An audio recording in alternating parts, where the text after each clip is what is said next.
Hello everyone and welcome to the 2016 Professional Disc Golf World Championships presented by Dynamic Disc. I'm your host Terry Miller, the Disc Golf Guy, and I'm joined by Robert McCall, and we're getting started for the fourth round, which is taking place out here at the Country Club. Robert, one of the stories, there's going to be a number that will unfold today, but one of them has to be the change in weather. Yeah. How did it go for you this morning? Well, we don't really need to cover my round again. I shot one stroke better than yesterday, but as you'll see today, the conditions are much, much better. It is cooler outside. It's still very humid, but these are 100% scoring conditions. And so Ricky shot a 51 out here yesterday, which is just silly. I want to see if somebody can go lower today. This would be the day to do it. They're not going to get a whole lot of stuff affected by the wind. Really excited to see some good disc golf today. 51. I would take 51% humidity rather than the 98 it's at right now. I'm on that train as well, yeah. But we do have a great leader card. They're going to get started in just a few moments. Again, Ricky Wysocki in the lead, 39 under par. Nikko Locastro at 31 under par. Paul McBeth sitting in third place, 9 strokes off the pace at 30 under. And Nate Sexton found himself on the leader card with a solid day of play yesterday. He's at 24 under par. We're going to bring you the best live coverage of disc golf you've ever seen. Let's get to it. We're here at the World Championships.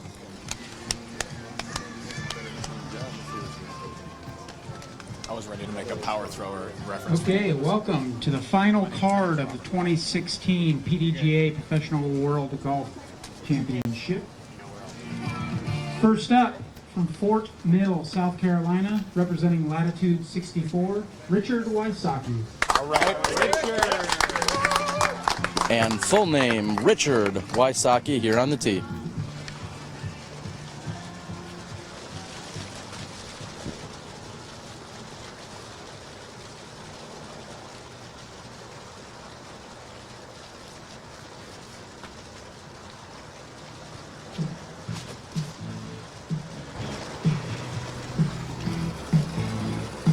And Ricky Wysocki with a nice light hyzer out over the trees here on hole number 1, measuring in at 555 feet. 2009 USDGC champion, representing Daredevil Discs, Nikko Locastro.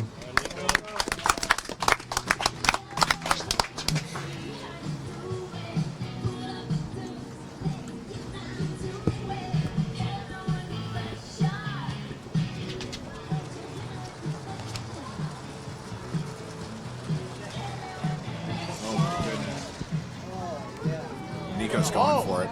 Nikko's gone for this basket. He's finished just left of the basket. If that got no skip, he's probably going to find himself at the circle's edge, which is just unbelievable on a shot like this. Really tight OB by the basket. World champion, representing Innova Discs, Paul McBeth.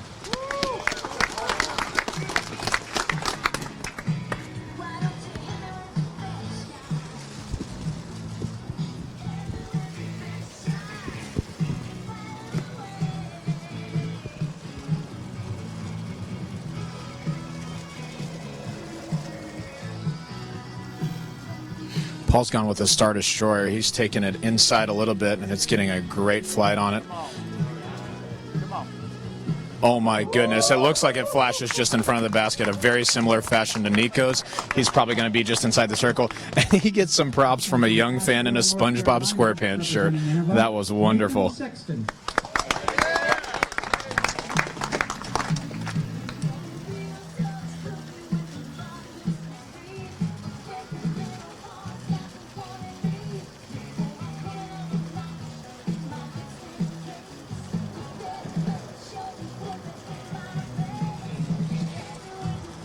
And Nate's throwing a flatter shot. Looks like he's waiting for that to push left. It's hanging out over out of bounds the whole way. And it looks like it just clears back in bounds. It did not. It looked like it landed out of bounds. So Nate is going to be playing from a little bit farther up the fairway, looking to possibly make a 4 while all the rest of our competitors are in play. A couple with birdie looks on this long par 3, and Ricky with a conservative hyzer to the fairway.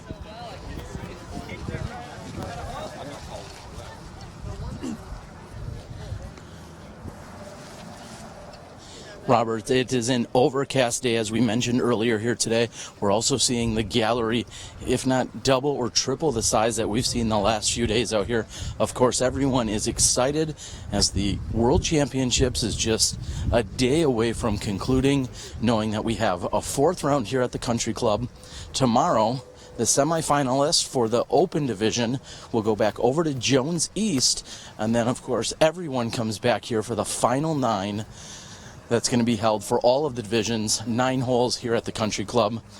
We've also put in a special request, we did this a few months ago, that the women will tee off early enough during their final 9 that we'll be able to follow them for their entire 9-hole round, come back, regroup, and then go back out and get the entire men's final 9. Something that's really never been done before. We're glad to spread the love around and make sure we get as much coverage for all the divisions. Absolutely, and I'm really excited to hear that. I got to spend the whole round with the ladies yesterday, and I got to tell you, these women are incredible to watch in person. They throw just great lines. They make a lot of putts. A couple of our competitors had tough days putting yesterday, but today they kind of turned it around. Paige Pierce actually shot a 55 today, and so did Valerie Jenkins, so they've put themselves in really good position. Looks like our competitors are deciding if the disc did, in fact, hit in bounds and then bounce out of bounds. Just having a little discussion right now.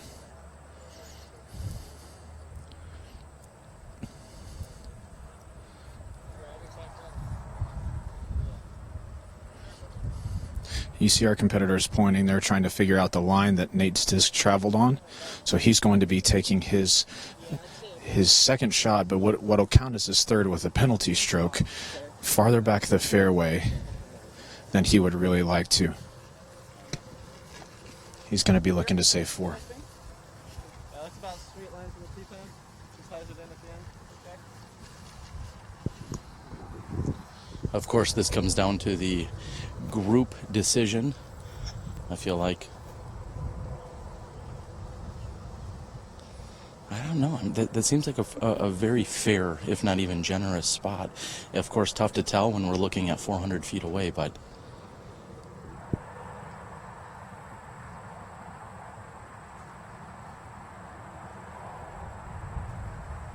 and Sexton, with his very smooth, patented forehand, puts himself within a few feet of the pin.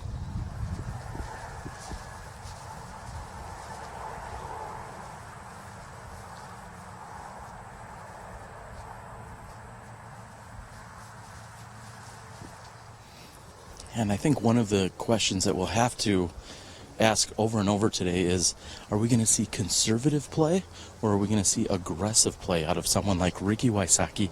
He's sitting on an 8 and 9 stroke lead respectively.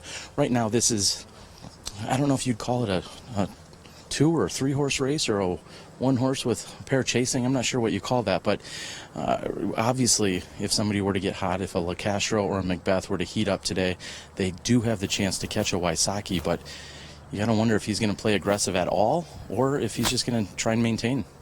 Yeah, I'm really curious to see that as well. Rick, in general, is a pretty aggressive player. He throws tight lines and he runs putts that most other people wouldn't, and so I am really curious to see what his game plan is today.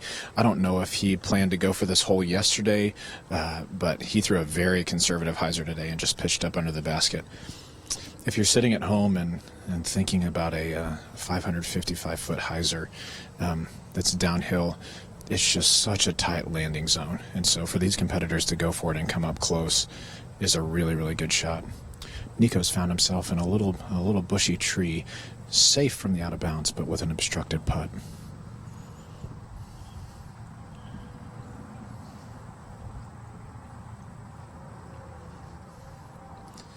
And his run just comes up short. Looks like he had a pretty tough lie right there. And Paul's drive has found itself at the circle's edge, which is just ridiculous on this hole.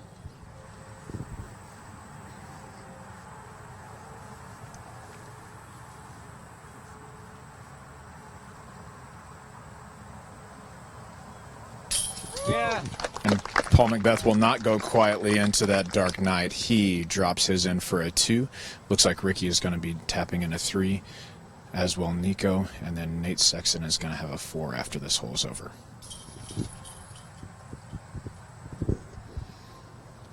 And really no surprise here, Robert. On the first hole, we're going to see a number of scores change. You just set a pair of pars, a birdie, and a bogey, all right here on hole number 1. We're going to move over to hole 2. We've got, of course, a hole preview for you, as well as a word from our sponsor. Stay tuned. You're watching live disc golf right here on SmashBoxxTV.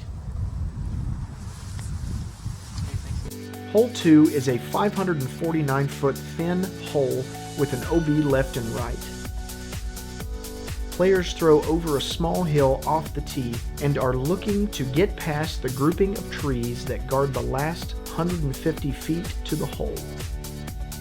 The terrain slopes slightly right to left, which can cause some unlucky shots to skip into the water. Shots that get knocked down by the trees will face a short upshot or a very long putt.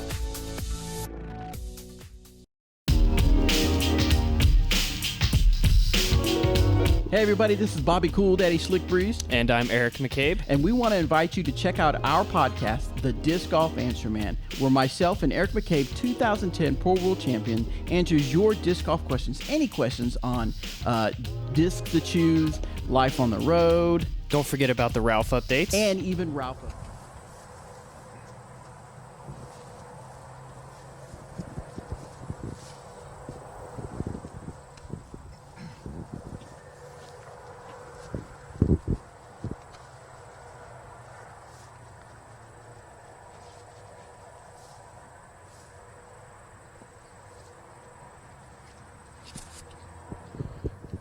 Paul McBeth's taking his McPro AVR Stamp Destroyer, throwing a forehand up into the trees. He's actually gotten the red flag, so he is going to be out of bounds quite a ways up the fairway. He's visibly disappointed by that effort.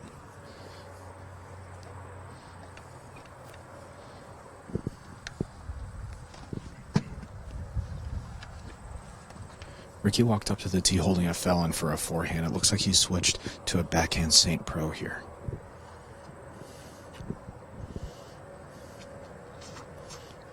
He throws a flat hyzer. This fairway can run away from you, so unless that gets a crazy skip, yeah, he gets the green flag, so he is in bounds.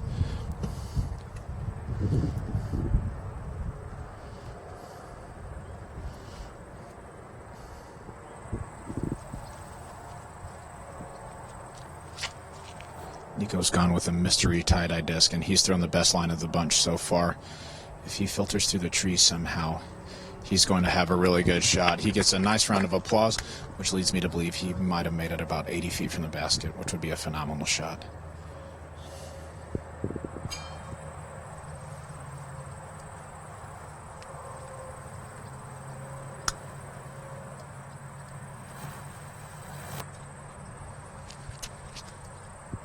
Nate Sexton's taking a Star Destroyer with a really aggressive line toward the water, swinging back to the right.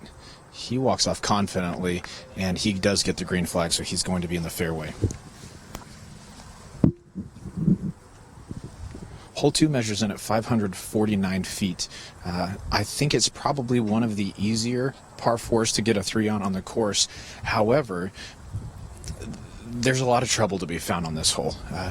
With the wind the way that it is today, most of our competitors could probably just throw a straight shot down the middle and a straight mid-range and get to the basket. But if you do get a disc up in the wind a little bit, if you throw it just a little too high down the center of the fairway, this fairway does run away from you toward the water. And this is one of the only places on the course that you could get any kind of skip. And it seems like when an errant drive comes through, you almost always do get that skip into the water.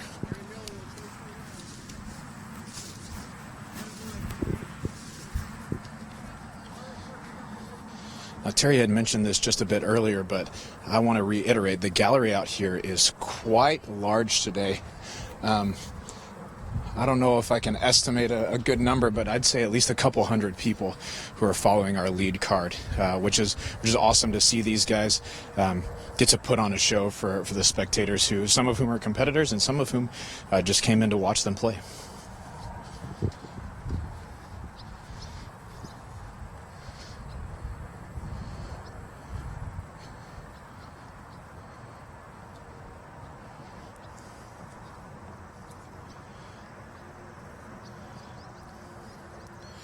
With that out-of-bounds penalty stroke, this is going to be Paul's third shot. He's thrown what looks like a McPro Rock 3 to about 20 feet, maybe 25 feet left of the basket. He did have a low ceiling right there, but that looks like it will be inside the circle. Ricky's taken a knee for a forehand fell and up shot.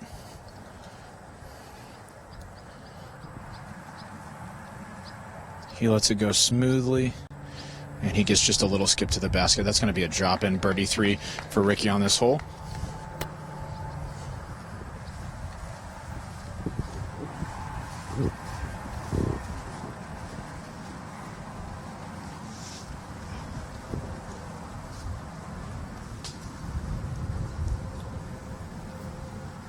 Robert, it's interesting to see here that McBeth making an unforced error off the tee here on hole number 2.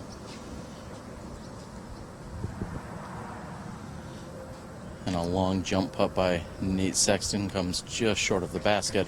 But what I was saying is an unforced error by McBeth, really something I would not have expected, especially considering this hole is not that challenging to get off the tee cleanly, to put himself in a position to be able to get up and down. We see a variety of distances here can still set you up for a birdie. So I'm kind of surprised by that with McBeth. This is Nikko with a very long eagle attempt.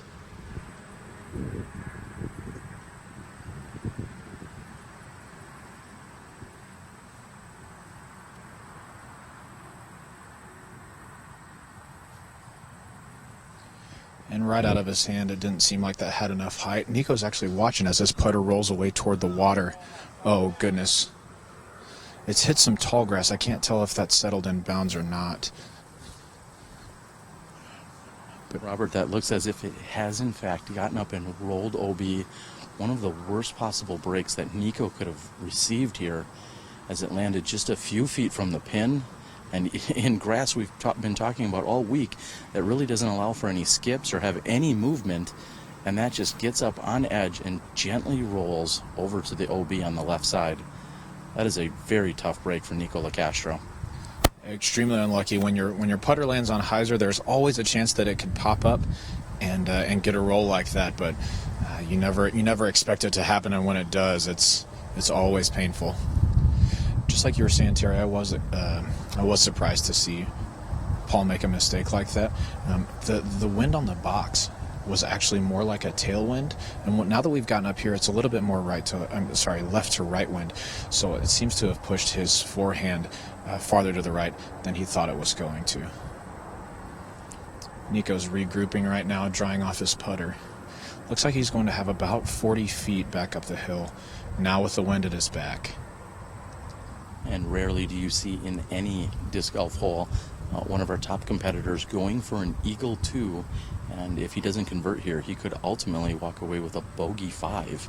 That's, for those at home doing some simple math, that's a 3-stroke difference just because of that roll away.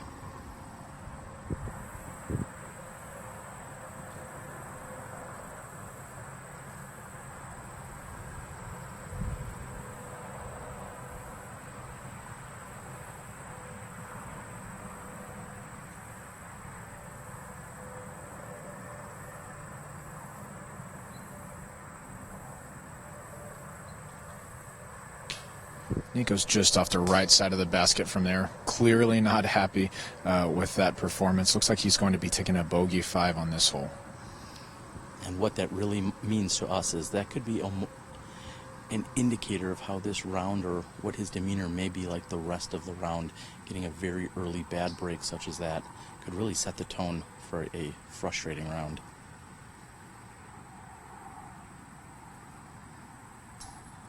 And McBeth makes another mistake here by not converting on the putt. He was a little bit deeper than we had realized. I'm surprised to find him so far past the basket on that approach shot. McBeth's going to relinquish 2 strokes to Ricky Wysocki. Nate Sexton's in with the easy 3. I believe AJ Risley previously coined that phrase, a 3Z. Easy 3Z. I like that. And again, there's some frustration on this card. Let's hope that our competitors can maintain their composure so that they don't set the tone for the rest of the round here early on hole number 2.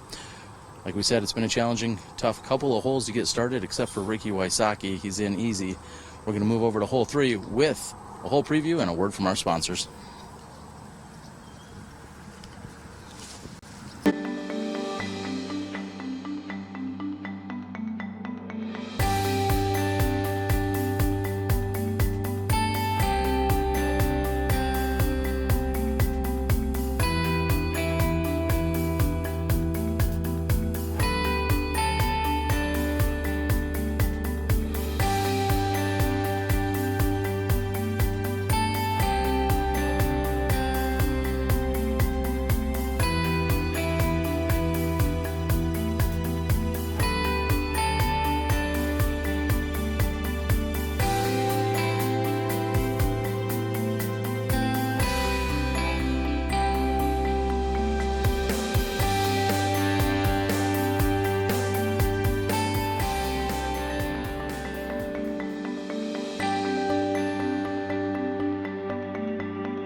Hole 3 is one of the more challenging holes on the course.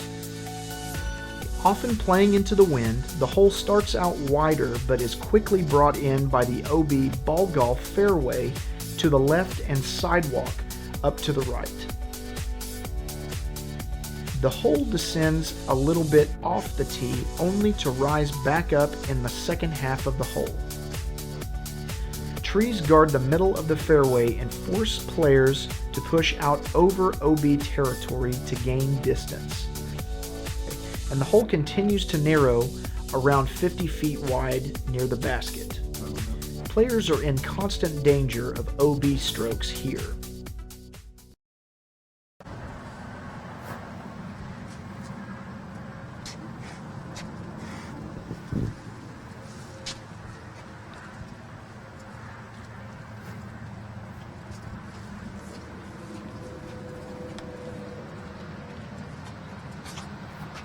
Here on the 681-foot par 4 hole 3, Ricky's just thrown an enforcer right down the middle.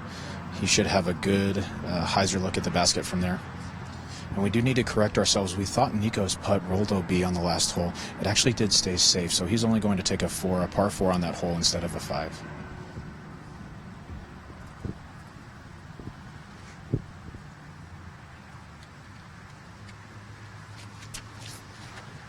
Nate Sexton goes with the same overstable Star Destroyer he used on the last hole, and he's put himself in a good position.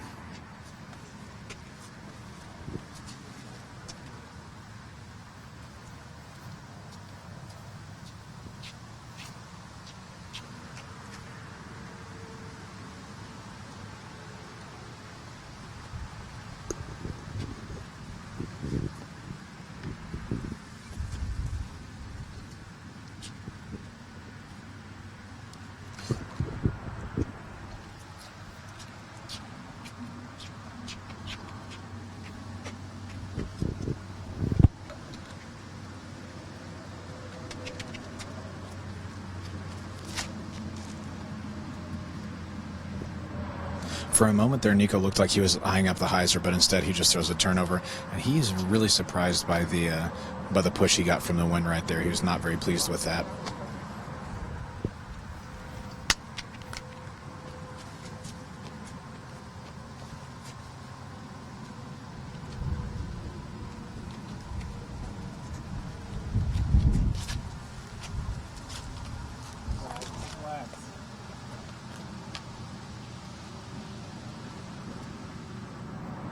And McBeth is OB on the right side. And what Wow, I'm sorry, I had to collect my thoughts there for a moment. I was just thinking about just how far back he's going to have to move in order to go from his next shot by throwing OB where he did. I'm not sure where he even crossed in bounds. Robert, you know the course a little more in depth than I do. Where's he going to be throwing that next shot from? I'm actually not sure here, Terry.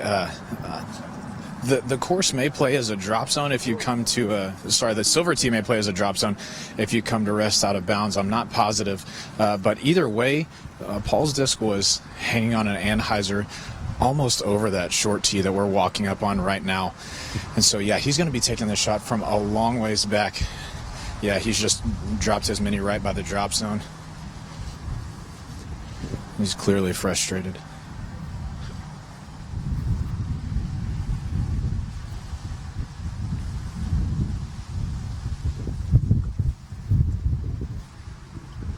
And from here, as you just mentioned, he's at the drop zone.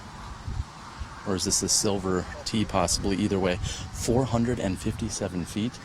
Let's see if he's going to try and make this up and put it next to the pin. I'm guessing he's going to be very aggressive with the shot.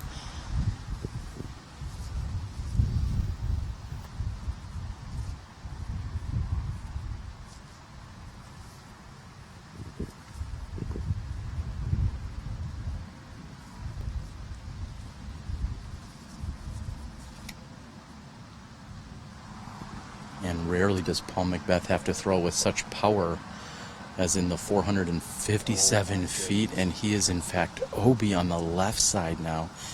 He got a little late skip and carried into the Gulf fairway area, which is denoted with some white OB flags. And Paul McBeth has thrown back-to-back shots out of bounds here on hole number 3. Yeah, there are rare things in this world, and then there are 2 unforced errors by Paul McBeth on the same hole. Just really surprised to see that go out of bounds. I'm not sure if Paul expected that disc to sit, and a lot of times with that grass it would sit down and not get a skip, but it seems like if you want the grass to grab your disc, a lot of times it'll skip, and then it'll be the opposite the other way, and so can be a very frustrating turn of events. Paul's going to be, I don't know, maybe 60 feet out from the basket. No, that's probably not. Maybe 50 feet out from the basket. But he's going to be putting for a double circle 5. Nikko's lining up a huge hyzer out around the trees.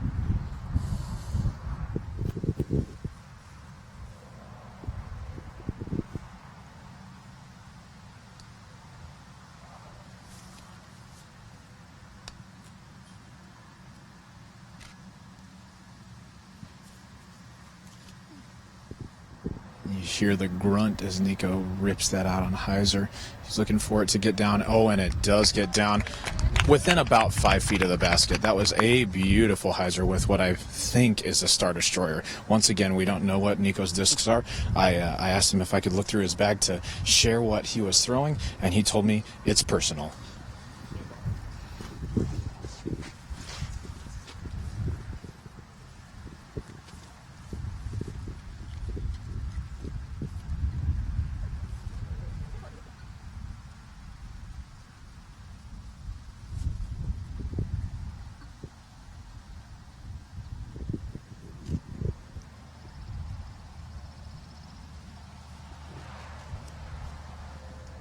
Nate Sexton going with a very low laser release here, carrying over the OB, actually skipping off of the out-of-bounds area and coming back in bounds. He's going to have a long look at a birdie from there.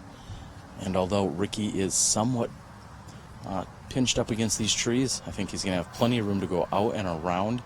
He's going to be looking to play a hyzer, as it's the only logical shot right here. For somebody who's billed to play conservative golf, Nate Sexton just threw a really aggressive shot. That was a low forehand that carried out of bounds for about 95% of its flight. He counted on a skip off the fairway, and he got it. That was a very aggressive shot for Nate Sexton. Well, and we know throughout, this is going to need to move. Ricky's thrown out of bounds, and that's not coming back in. And in fact, Wysocki has now followed up the errors by McBeth with an error of his own. And what I was saying a moment ago is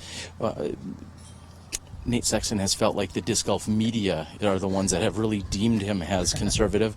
I'll go ahead and say I'm guilty of that myself throughout these last few years.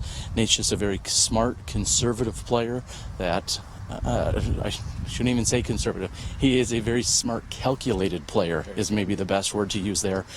And he feels like he's kind of gotten a reputation for being too conservative throughout all of these years, when really just throws really solid shots that sometimes maybe aren't as flashy as some of the other competitors, and maybe that's where the term conservative has come about. And so we have a very good, fun, joking relationship regarding some of the terminology that we've used throughout the few years.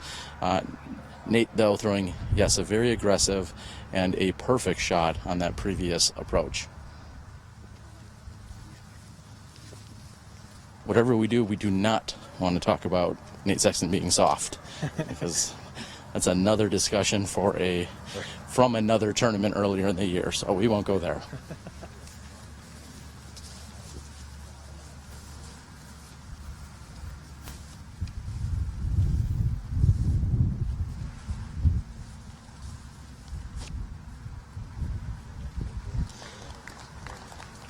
And Ricky's approach shot sits down just a few feet from the basket, and Ricky giving one back, so to speak. We just spoke of Paul making these back-to-back errors. He still has a relatively long putt here to even try and make up for one of the errors, and Ricky Wysocki's not going to gain as many strokes as he was probably looking to do. No, and if Paul makes this putt, I mean, they're going to tie on this hole with fives, with bogey fives, which is just really surprising. I think that Ricky was looking for more push on his stiletto hyzer that he just threw right there. Paul's lining up about 50 feet with a bit of a right to left wind.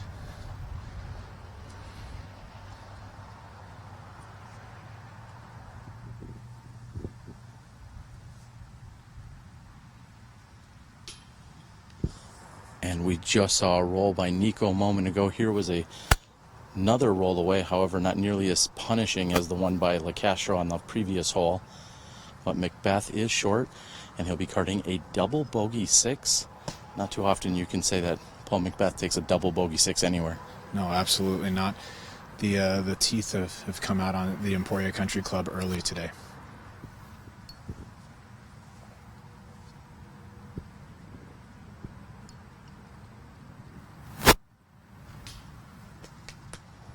And even there, Nate Sexton with a light attempt, hits off the basket. It rolls back 10 or 12 feet. Of course, nothing that should give Nate any troubles, but the baskets are trying to get these, pick up these discs and just throw them wherever they want because they're not sitting down.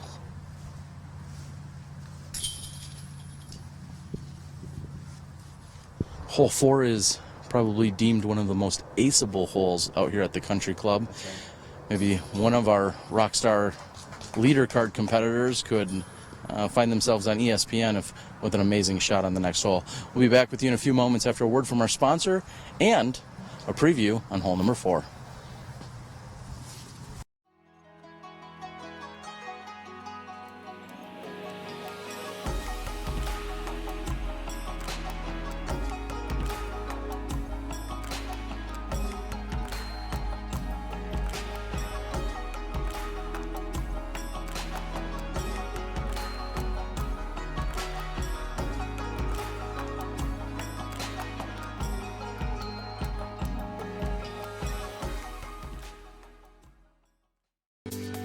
Hole 4 is a slight break from the distance of the previous holes, but continues the OB fears.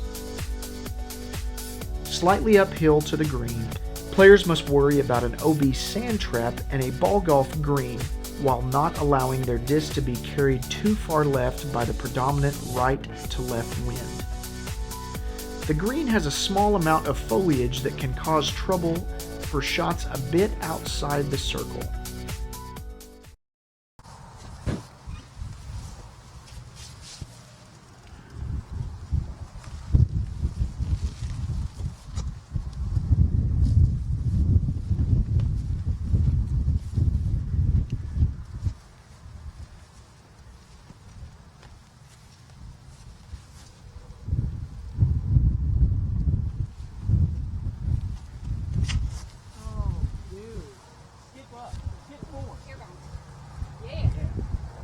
And Nikko not initially happy with the release there on hole 4. Looks like he's going to be inside 25 feet.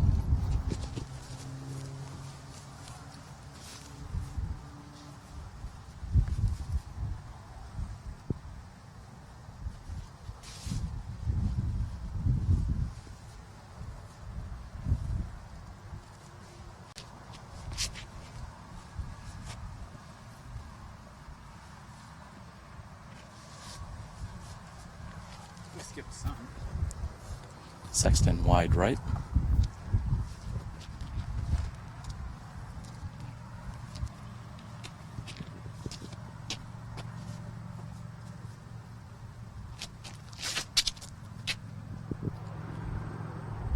Ricky's asking for it to skip, and it does get a skip. Looks like it's going to come up just a little bit short. The tail end is pushing these drives down, messing with them a little bit more than we thought. Here's Paul McBeth with a Star Destroyer.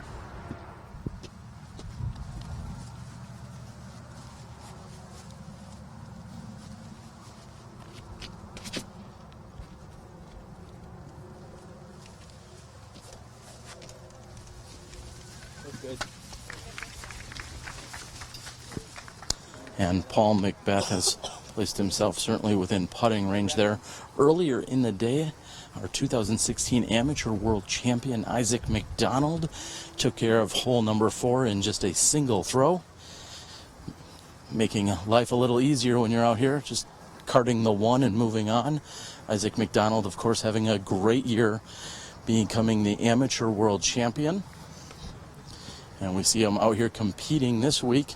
I know he was playing considerably earlier in the day, somewhere around your tee time, maybe, Robert. Did we something? What was going on?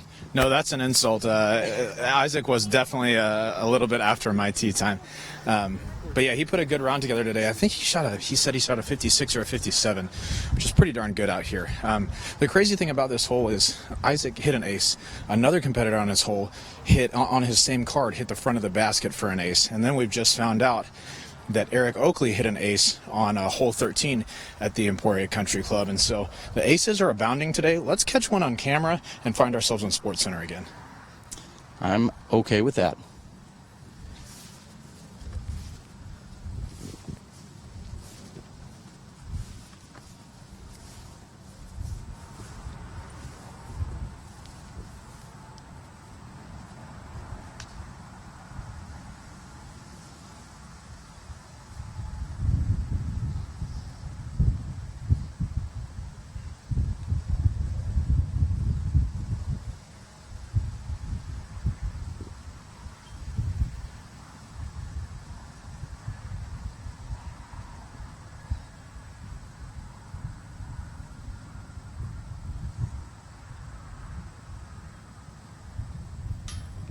And Sexton alters his putting routine there.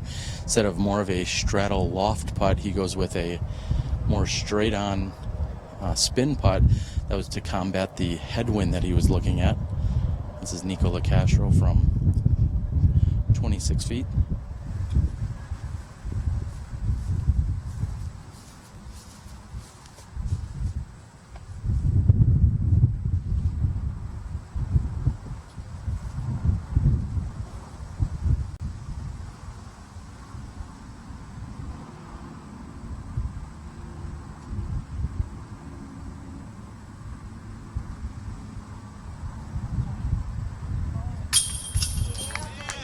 And Nikko maintains his off-centered,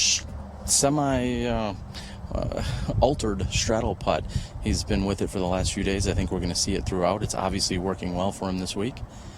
Ricky Wysocki just inside 20 feet.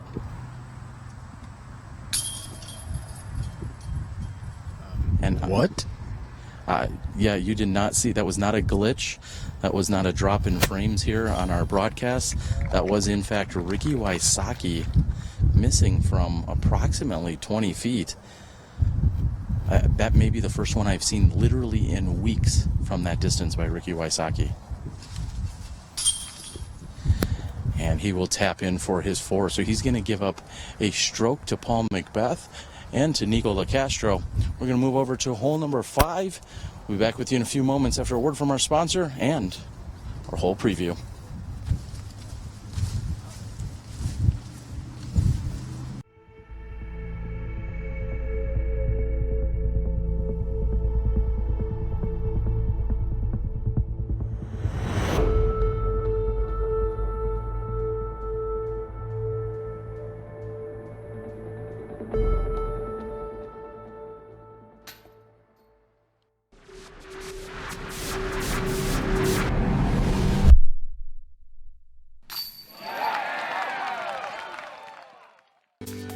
Hole 5 brings back the familiar formula of distance and sandwiched OB fairways.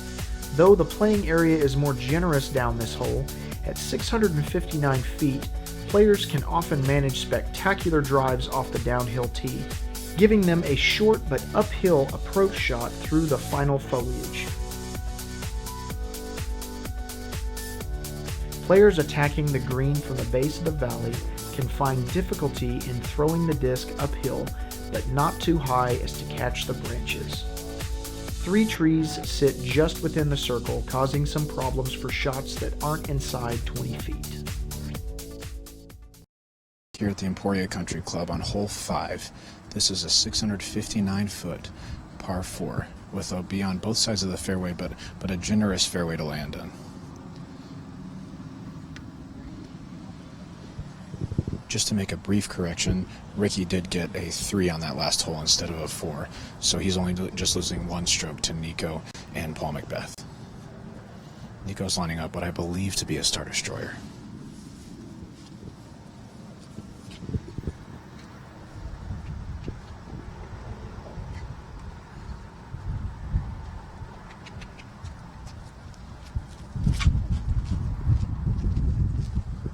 His body English suggests he's wanting it to turn and just catches a leaf in the middle of the fairway and drops a little to the left. He's going to have a long hyzer from there to the basket.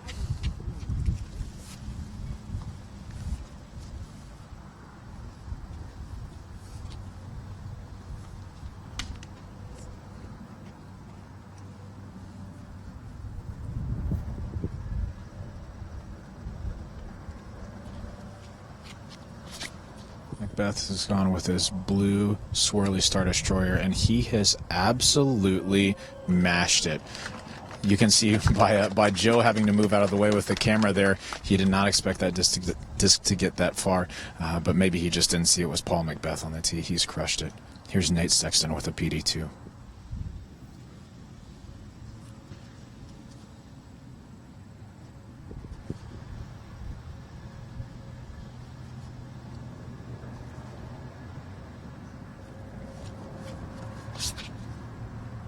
Nate's throwing that on a slight hyzer that's flipped to flat. It's hanging up in the air pretty well. Yeah, if that settles at all right there, he's going to have a straight line to the basket. Ricky checks the one with his Lucid Enforcer in his hand.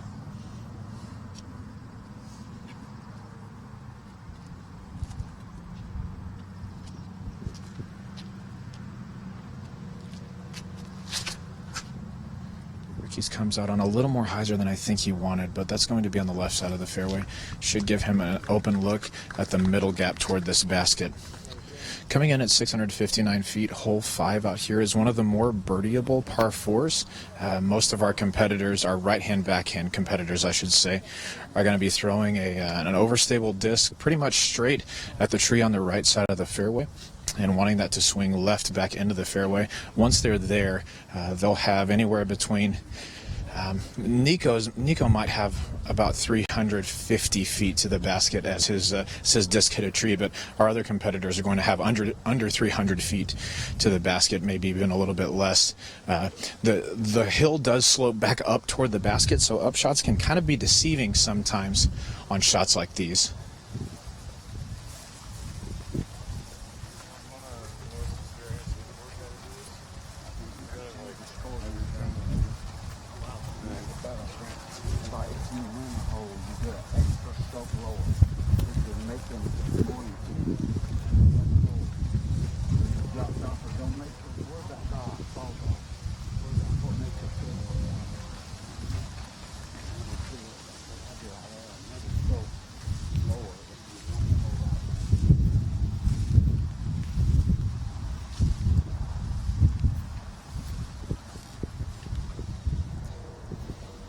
And Locastro will be first to throw here, as he had clipped the tree on as we saw in the initial tee shot here. Now he's eyeing up as to how far wide right he wants to hang this, if he's going to go up high and wide or if he's going to go with a lower shot, more of a line drive. I think he's going to go a little bit higher, possibly play that right to left wind. We saw yesterday this is one of the few greens that seems to be a little bit faster. Dixon was telling us that the grass is somewhat matted down in this area because it's highly trafficked. And so, unlike many of the other holes out here in Emporia, this may get a skip if it comes in near the green.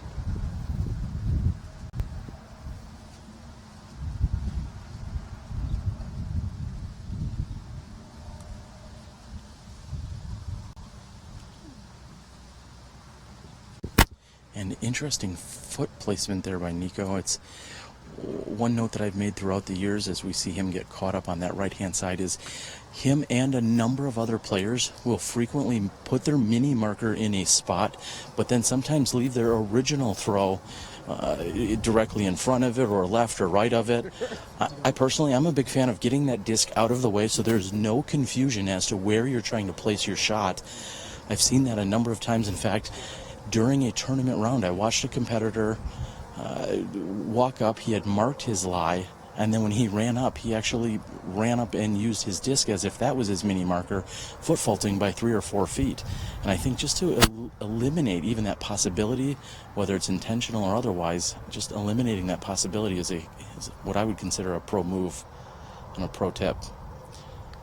And a nice gentle forehand there by Ricky, playing around the trees on this left side. He's going to have a little bit of a headwind putt, but inside 25 feet as Ricky sits at 39 under par, 6 strokes in front of Nikko Locastro and 10 strokes in front of Paul McBeth.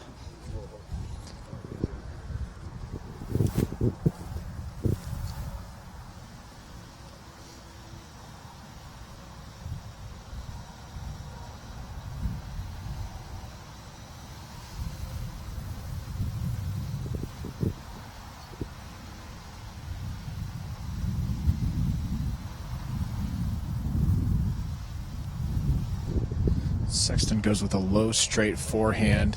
He's looking for it to sit. Oh, and it gets a wonderful kick by the basket. He actually ran that basket looking for it too. It hits a tree right by the basket and settles down probably inside about 15 feet.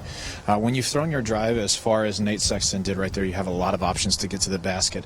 And then when you've thrown your drive as far as Paul McBeth did, you really only have one option, which is just throw a putter at it. This was an absolute mash to get here.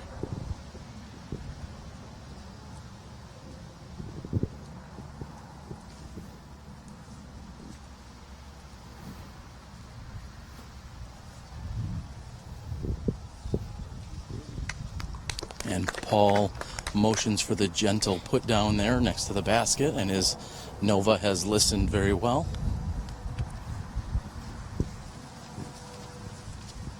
I'm looking over at the next tee area, which is on hole number 6, and I'm not seeing a backup, which means that the course has been flowing quite well for our last few cards here. Of course, anytime players are contending with hold-ups and backups, not only do they sometimes lose momentum or focus, I feel like sometimes our broadcast can do the same. So we're glad to see a nice clear tee pad looking over at hole number 6. This is Nikko Locastro for his 3.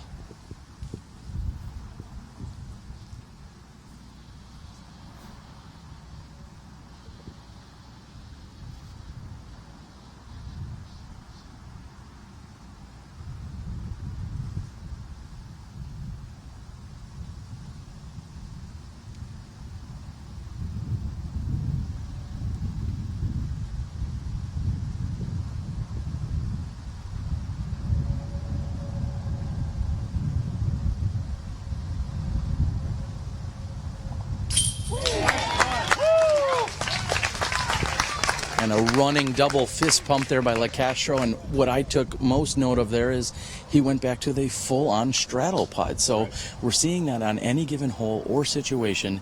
Nikko Locastro, very flexible in his various putting routines. That time he went with a full-on straddle, like we've seen more frequently from him. and he was able to capitalize. Let's check out that replay, sponsored by Night Eyes.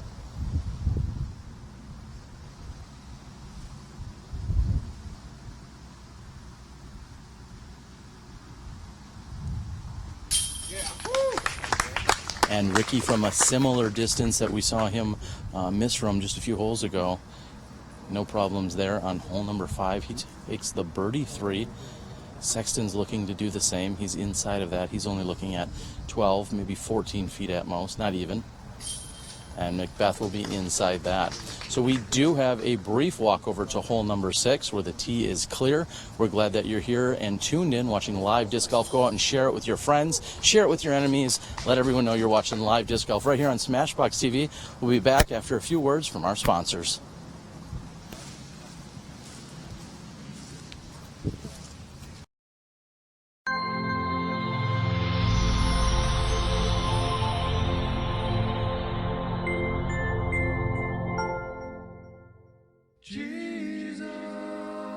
Hello, it's me, your pal, JC. I've heard your prayers for an improvement in your disc golf game. Well, JC here is going to go ahead and throw you a pretty big bone. I present the Traveler. It's an overstable driver by Full Turn Discs. Isn't it heavenly? It's the newest disc on the market.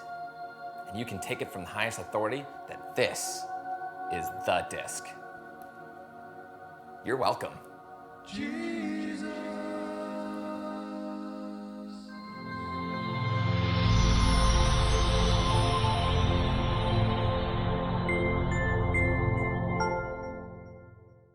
Hole 6 gives the players an opportunity for more big drives off the tee, and at 580 feet, many will be aiming for as much distance as possible. The ball golf fairway does not play OB on this hole, allowing players to take more risk to get to the green. Considerable brush and trees hold sway in the landing areas down the right side of the fairway, and even the basket finds itself being encroached upon by these bushes. Players would be wise to err to the left when playing this hole. And welcome back to hole number 6. Robert, yesterday I was out here with Dixon and we were talking about the length of this hole. It is in fact considered a par 3. However, with the likes of Simon Lizotte, David Wiggins, even Paul McBeth during the GBO, we've seen people outdrive this hole, and it's around 600 feet. Yeah, it takes an incredible drive to do. Nikko looks like he's going for the same play as yesterday, but he's getting a little more push to the right than he wants. He does come up safe, just short of the bushes on the right that you really don't want to be in. It is absolute jail if one of our competitors goes for a hyzer or a turnover and ends in the bushes just to the right of the basket. But yeah, 600 feet, I mean, downhill the whole way, but still, that is just, it's a crunch to get there. From what I hear yesterday, I was with the women's court, so I didn't get to see this, but Paul McBeth took a hyzer at this basket, a flat hyzer, almost 600 feet. I mean, that's incredible.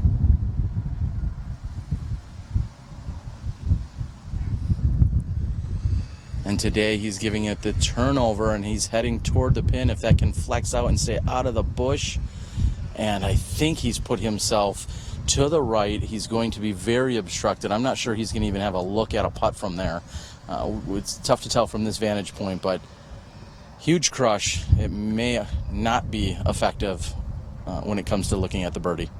3 on this hole is not going to lose your strokes to very many people, unless you're maybe on this card. I think Paul will have just like a little 2-finger over the head pancake putt. Nate's gone with that same PD2 that he's been throwing. It looks like he's just played it pretty conservative. I mean, that's still a crush. He's way, way down the fairway. But it looks like he wasn't trying to attack the pin, just playing up for a 3. And with the power of someone like Ricky Wysocki, we know that he can certainly drive this pin. However, he needs to be careful because he doesn't want to accidentally flip it over with this left to right wind and find himself in the road or OB. So Ricky stuck to his game plan. He's just thrown a huge hyzer with his enforcer. He's about 150 feet away from the basket, and so, I mean, these are going to be pardon me, they're not going to be. I don't want to nice anybody on camera. That's my job. That's right. Terry's very talented at that. I think these are going to be relatively easy upshots from the middle of the fairway. I very much doubt either one of Nate or Ricky are going to be running at their putts. Considering where Nikko and Paul ended up, I think they will probably take a look at the basket. As we said, Paul may have to do some creative thinking on how he's going to get his putt to the basket, but he is the closest of the bunch. And we have a question answered for us now, right? On the first tee, we were wondering, is Ricky going to play conservative or is he going to be very, very aggressive? And it seems like he's sticking to the same game plan that he did yesterday. And if your conservative game can net you a round in the 1080s and a course record of 51 on the Emporia Country Club, I mean, I would play that game literally every time I stepped on the course. And so for Ricky, he knows what his capabilities are, and he's just going to stick to those right now. It seems like he's not taking any unnecessary risks. And to follow that point up, there's just really no reason for him to, as he's now stretched out his lead to as many as 10 over Paul McBeth. Rarely can any competitor in their lifetime say, yeah, I've got 10 on McBeth. So Ricky Wysocki is just going to play smart and hopefully retain his lead. Nice up, Rick. And he won't lose any strokes there. And I do believe we've heard none other than Eric Oakley enter the scene.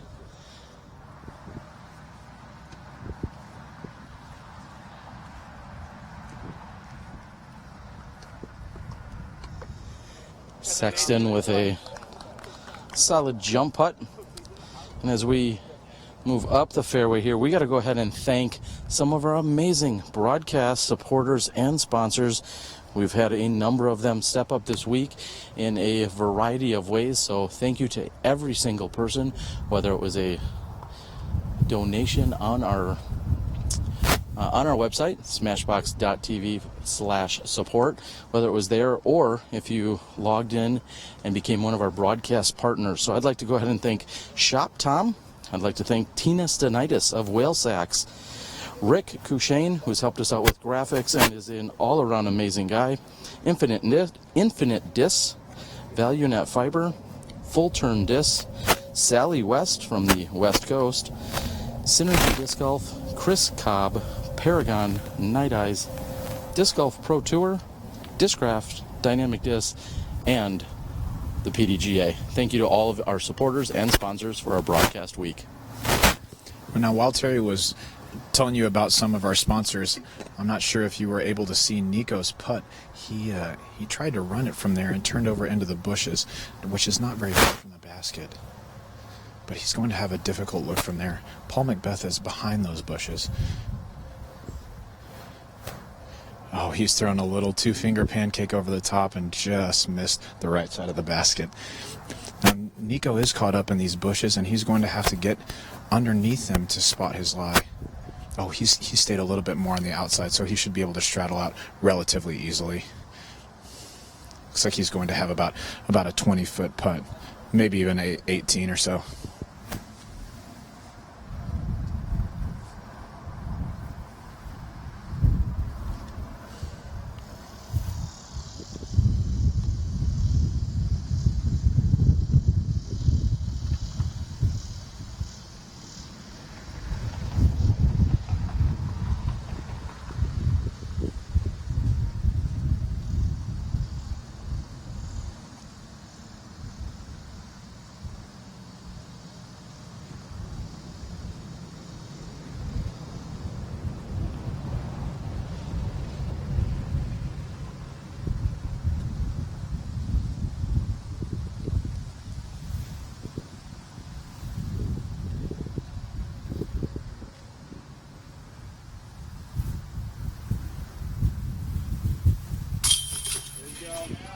With an incredible amount of force that almost popped back out at Nikko. So stated that was not a good place to be. Well, I guess he made the best of it. McBeth will tap in. and Wysocki will do the same from just a few feet. We're 1/3 of the holes complete here during our 4th round at the PDGA World Championships. We're glad you could join us. We'll be back with you in a few moments after a word from our sponsors right here from the Emporia Country Club.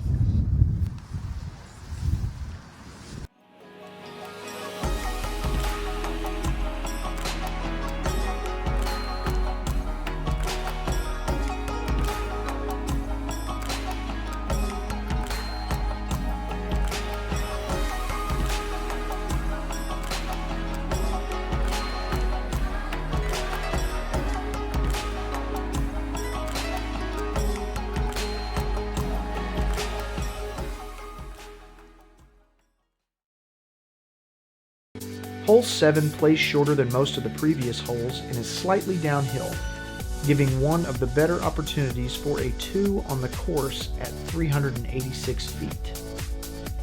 Often battling a crosswind, players must also keep in mind the OB green to the left and street behind the basket. The green plays similar to the previous hole with a bush ready to gather up any discs that push even 15 feet past the basket.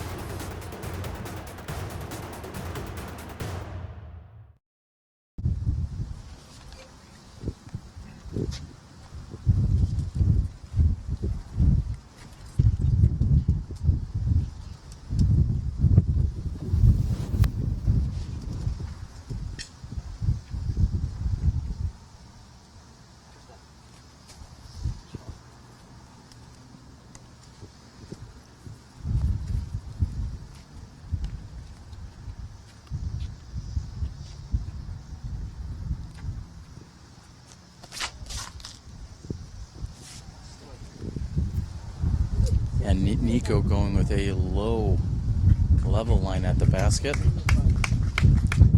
He's looking at less than 20 feet. I actually saw the mystery disc that time. I'll tell you what it is in a minute.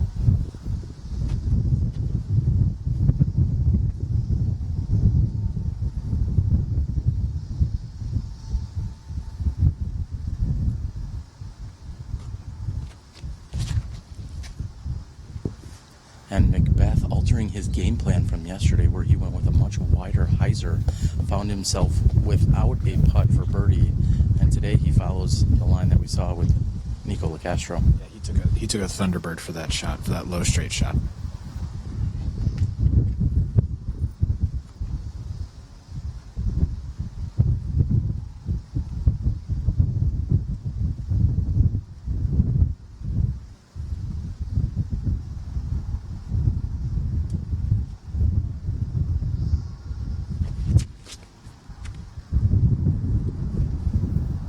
And no surprise, we see Nate Sexton with a forehand, which is bending toward the basket, looking at less than 25 feet.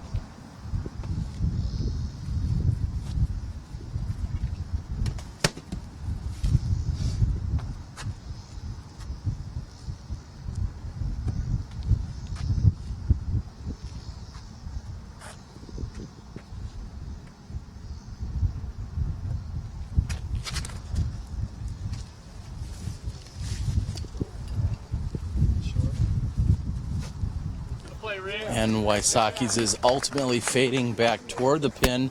That had a little bit of a stall that I'm not sure that we were anticipating there. I'm not sure if that's the exact flight path that Wysocki was accounting for, but seemed to be very effective. Yeah, I think Rick has played a good shot here. He had a triple X in his hand. He went back for a felon. This in particular felon is a little bit less overstable than most of the others, and so he was expecting a little bit of a stand up and turn on it. When it did turn, it got slammed a little bit, but stayed up in the air long enough to slow down and swing toward the basket. So I think he's going to be happy with that shot. I also want to let you know Nikko's shot was a Latitude 64 Culverin, an Opto Culverin.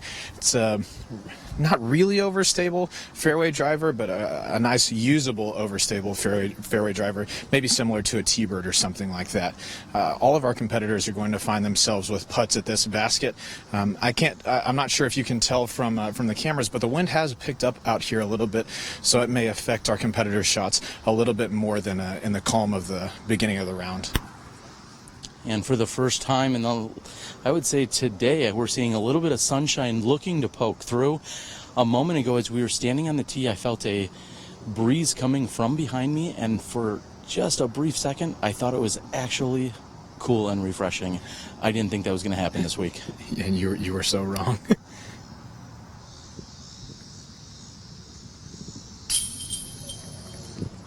And I am not certain what to make of that, as that was dead center, on line with the pole, nearly the perfect height. That was not high or low. That was not left or right. That was dead center, and it spit straight back at Ricky Wysocki. He can't be discouraged by that effort. That should have been in.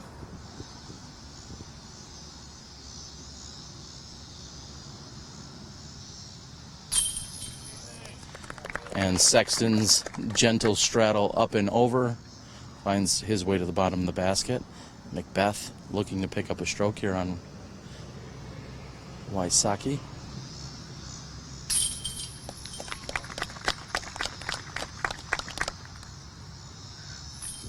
And Nikko just a few feet inside of where McBeth had putted from. Again, Wysocki will remain at 40 under par. Locastro looking to get to 35 with this putt.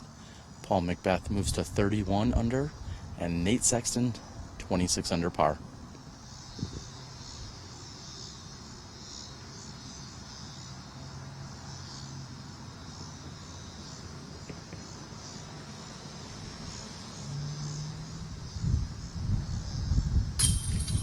And here again, the classic straddle now by Nikko Locastro. So we're going to have to make a separate board just to keep track of which putting stance he's going to go with on any given shot. All of them seeming to be effective here. Wysocki taps in. We're moving over to hole number 8. Stay tuned. You're watching live disc golf right here on SmashBoxxTV.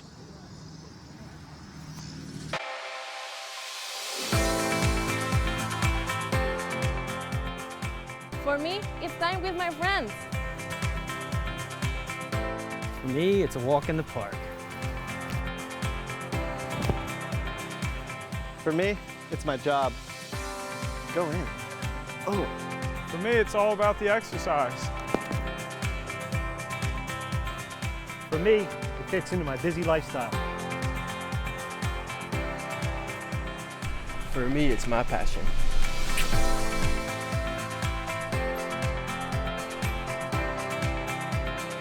For us, it doesn't cost much to play.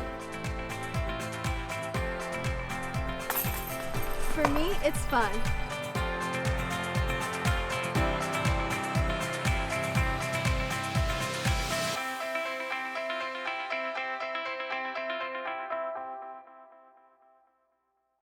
Hole 8 comes in at 629 feet and plays uphill most of the way to the basket. Players must dodge the OB fairway to the left and a large tree in the middle of play early on, but from there the hole is relatively open until the green. Shots to the right must watch out for the line of trees that could gobble up some errant shots, but the pin is most closely guarded by some trees on the left side. The green plays mostly flat, and only one tree creeps into the circle to potentially obstruct putts.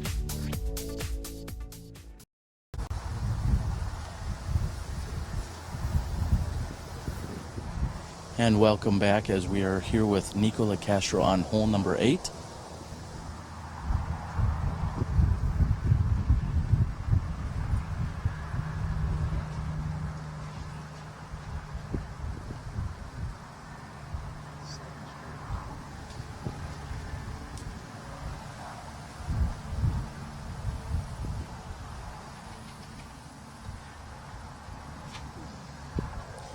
And Nikko ripping a hyzer into a slight headwind. He's looking for that to finish hard left.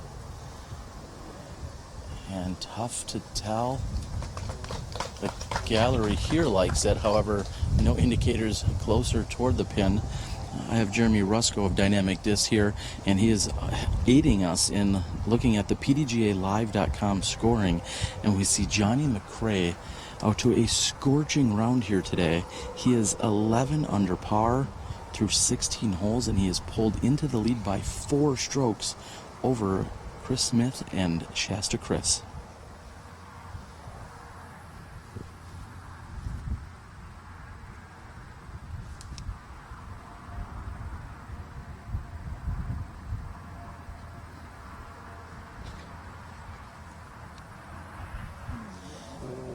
And McBeth unleashing here. Great drive. Yeah. And everyone is in awe of McBeth's flex shot here on hole number 8. That was a crush.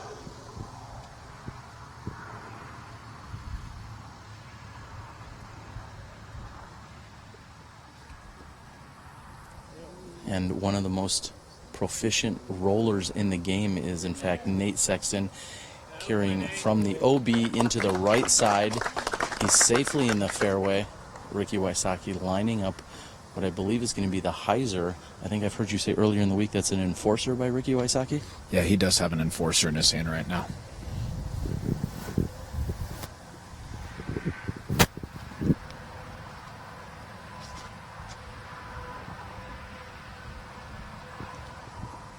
Ricky is just boomed a hyzer out into the fairway. The thing about this hole is that distance isn't so much at a premium on this hole as just finding yourself in the fairway. You're throwing uphill to the basket, and you can take a variety of shots to the basket. You can take a forehand, you can take a straight shot, you can take a hyzer. With the wind the way that it is today, I expect most of our competitors to throw a hyzer from their lie.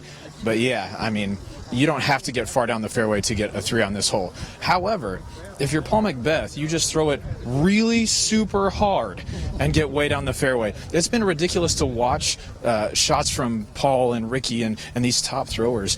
And my only response is just to laugh, because I agree with Dixon. What he said yesterday is, I'm not playing the same game as these guys. It is incredible to watch in person.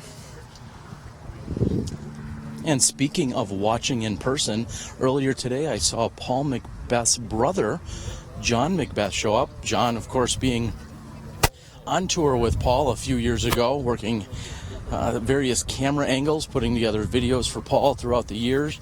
And we saw that he had showed up to show some support for his brother. He's also sporting a DSLR camera, so he's out here taking some pictures. And good to see him again, as he was probably one of the most notable and frequently seen relatives on tour. So good to see John McBeth out here from California.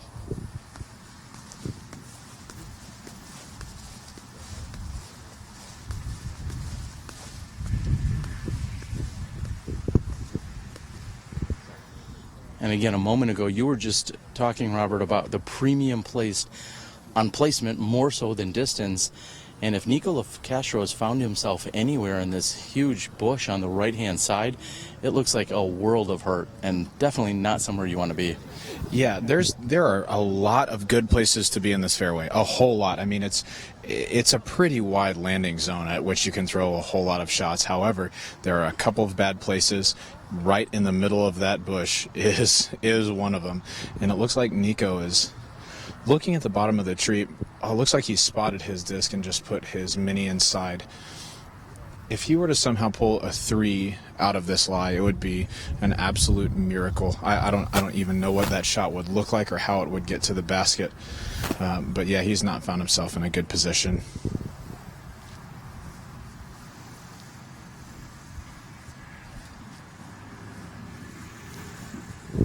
And while we wait for Nikko to assess his lie, we're going to catch up with our favorite PDGA media intern and Jen Schofer. Jen, you've been out here every day this week. You've been battling the heat along with our competitors as well as the rest of the crew. What are you seeing today? I followed the women this morning, and man, they just put on a show today. It was it was awesome to see Paige and Val and Katrina all battle it out today, yet Paige has ended up on the top today shooting a 6 down, and Val matched her shooting a 6 down as well, both of them shooting bogey free.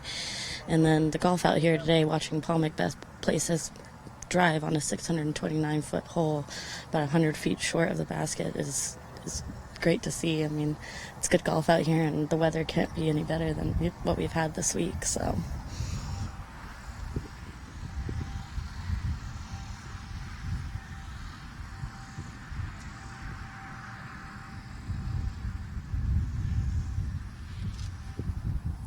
Nate Sexton throwing a glow fireboard toward the pin, gets caught up on that left side. Jen, if people wanted to follow along, of course we encourage them to check out the scores on pdgalive.com. Also, we're on PDGA's Facebook page with the live stream.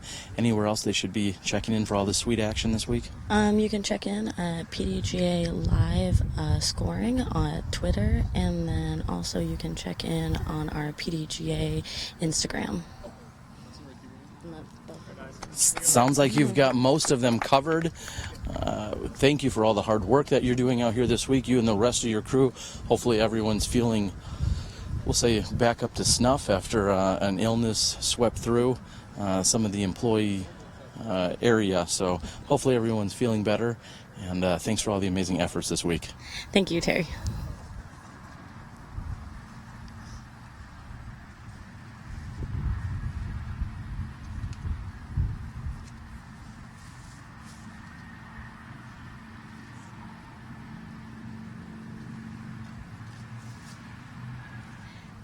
And as Robert had mentioned, really the only option for Locastro was to simply lay it up into the fairway and then throw a solid approach shot. It looks like he's done just that.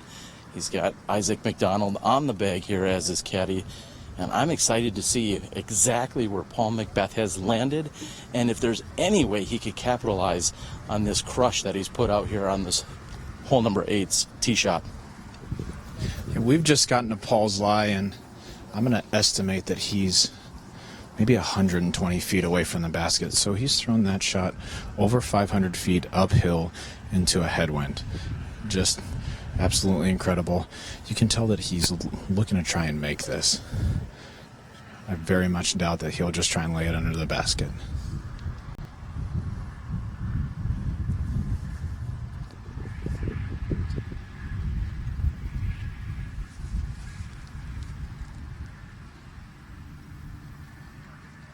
He's taking a floating Nova straight at it, trying to play the wind, but it's just going to settle down near the basket. So his absolute monster drive is just going to net him, well, hopefully net him just a regular old birdie 3, which most of our competitors would be really happy to get out here today. I scored a birdie 3 on this hole today, and I was ecstatic. That's just it's a good hole to 3.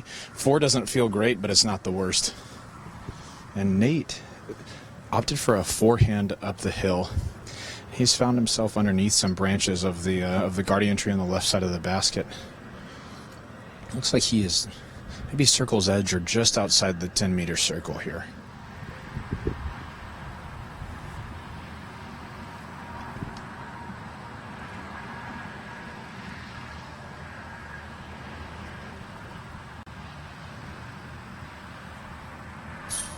Oh, and Nate catches pan and left side chains and just hops out. If that putt had been maybe 1 inch further toward the basket, that would have dropped in. Just an unlucky break for Nate there. It's not like he got spit out. Just when you get that close, you really like those ones that might be half and half to drop in.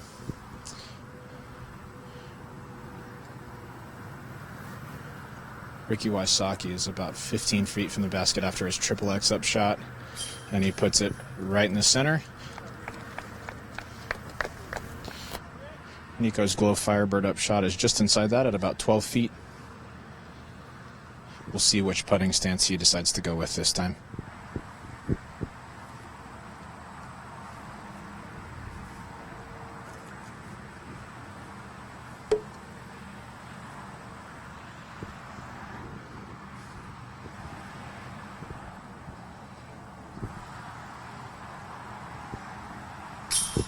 and what I've deemed as Nikko Classic. So go ahead and put the tally mark down. Somebody should make a game of this out at home. We know our Smashies are in there, and they love to keep track of all the nuances and things that we may say or misstep on. But Nikko Classic there here on hole number 8. We're nearly halfway through the course. We hope you're enjoying our live coverage right here on SmashBoxx TV. We'll be back with you in a few moments on the tee of 9 after a word from our sponsors.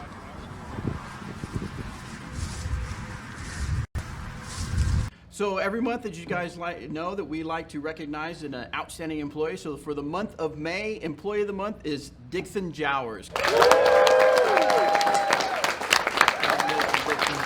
job. All right, so for this month, like we usually do, we like to recognize somebody for outstanding service. So Employee of the Month for the month of June is Dixon Jowers. Congratulations, Dixon. Thanks, Good job. Good job. All right, everybody, we've come to the time of the meeting where we're going to give away our Employee of the Month award. So let's take a look.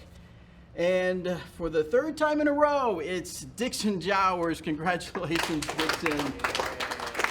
Bagger! Well, so next on the agenda, we're going to talk about sales for next month. We have some new products coming out, and it's exciting news for everyone. Hole 9 sends players back downhill and downwind, though the early trees have the potential to ruin any would-be excellent drives.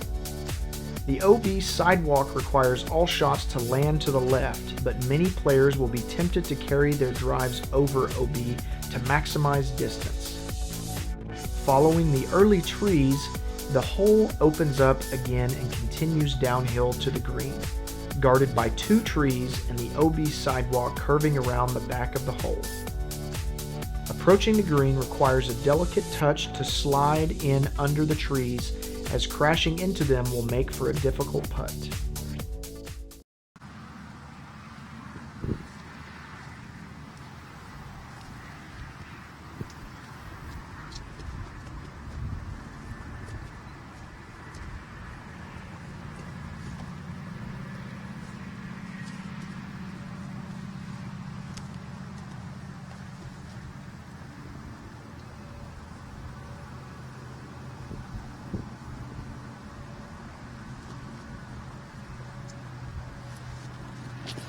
We're back out at the Emporia Country Club on hole 9.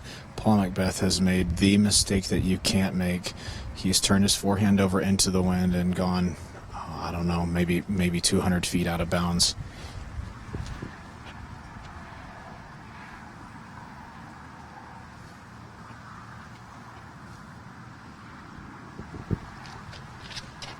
Ricky's gone with a Fusion Defender, and it's flattened out toward the basket. If he gets any sort of skip, he might have a decent look. He does get a little applause, so he might be around 40 or 50 feet. This hole is 430 feet, but it's downhill. It could be reached with a variety of shots.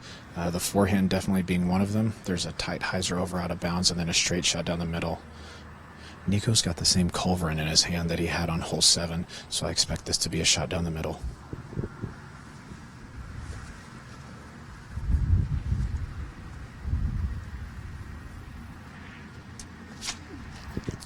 He's gotten a little more turn on it than he wants to. He's asking for it to get down, and it does get a favorable cut roll, and he deems it a layup shot.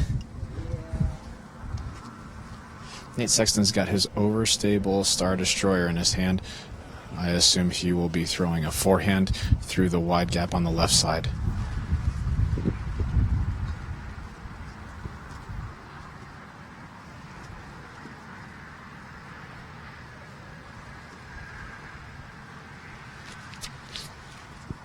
And Nate puts the stank on that shot. He throws it really hard out to the left, swinging in toward the last tree on the left side, and he gets a nice round of applause.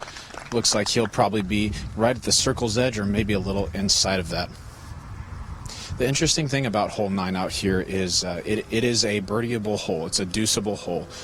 But it's because of that, a lot of our competitors try and make something out of nothing, or throw a shot that they're uncomfortable with, just to try and get down near the basket. And a lot of times that'll come back to bite them. As we saw Paul McBeth trying to throw a little bit of a stand-up forehand with his McPro AVR stamped Star Destroyer, and it just got turned in the wind. So he's going to be throwing 3 from the golf fairway over on the left side. For somebody like Paul McBeth, this isn't an extremely difficult upshot, but for the average golfer, this is not a spot you want to find yourself having to throw 2 shots to get a 4 on a hole like this.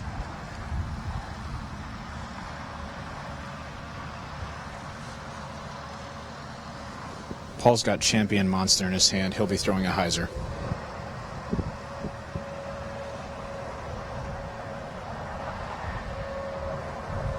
Opts for the low line hyzer, and he actually comes up short. I am really surprised to see that result. I was just going to mention that about this green. Because of the downhill, it seems like you don't need to throw it quite as hard when you're standing uphill of it. However, once you get down to the basket, because the grass is grab grass, as coined by the disc golf guy, a lot of times you're not going to get as much action as you expect from it. And so often competitors feel the need to throw their up shots a little bit longer to really put them on the pin. In my opinion, 9 is an underrated, difficult hole if you try to bite off more than you can chew. Nikko has just thrown a nice little approach shot to about 10 feet right of the basket. No harm, no foul on his errant drive. And speaking to his errant drive, it's quite amazing to see the difference here. Paul McBeth throws an errant drive. He then has a less than stellar approach shot. He's faced with conceivably taking a 5 here. Nikko Locastro throws what really was a horrible drive by his measures. It catches an edge, it rolls from OB back inbounds, and then he has a simple approach shot and is looking at a par 3. So you've spoke of the challenge and the difficulties on hole 9 here. It's a little bit of that, along with maybe just an unfortunate break, or sometimes a shot can be so bad it's good even. Yeah, one of the difficulties of the country club is there are on each hole there are some mistakes that you just absolutely can't make, and some that you can make and sometimes get away with. Since Nikko opted for the straight line, he did get away with his mistake because he turned it over too much and it cut rolled. However, let's try that again. However, Paul McBeth's forehand was headed toward the OB the whole way, so it was going to travel over OB in order to get to the basket, and that's a mistake that you just can't make on a hole like this.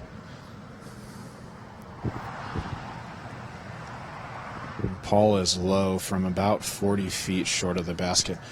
He's going to be taking a 5 on this par 3 hole 9.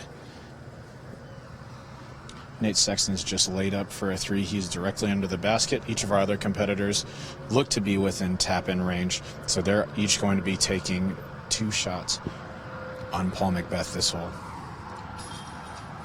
And forcefully, Nikko Locastro throws that in from less than 10 feet. Ricky is also in. And when you go back and you think about things that take place in a round that are very memorable, 2 double bogeys here by Paul McBeth in the front 9. And he's going to start running out of holes here as we've got just 2 complete rounds to play, assuming he makes the final 9. We're through the front half of the course. Let's move over to the back in just a few moments after a word from our sponsors.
Ricky's gone with the same overstable purple enforcer. He's really asking it to swing to the left, which it's doing. Oh yeah, and he's come up, oh, I don't know, maybe 12 feet from the basket. That was a fantastic shot from Ricky right there.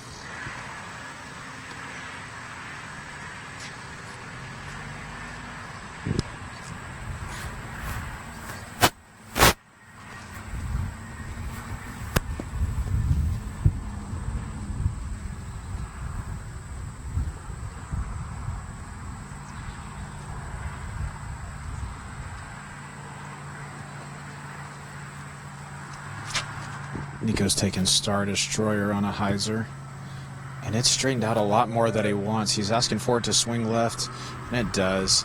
Looks like he's going to be at about 40 or 45 feet. He's disappointed with the flight on that disc, as he had expected it to go left a little bit more. Nate's got his overstable PD2 in his hand.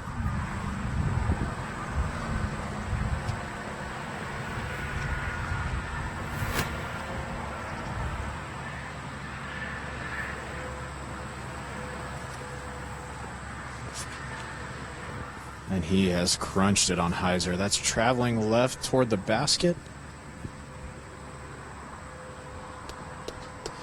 Looks like he's landed a little bit short of the basket, but he's going to have a look, maybe at about circle's edge.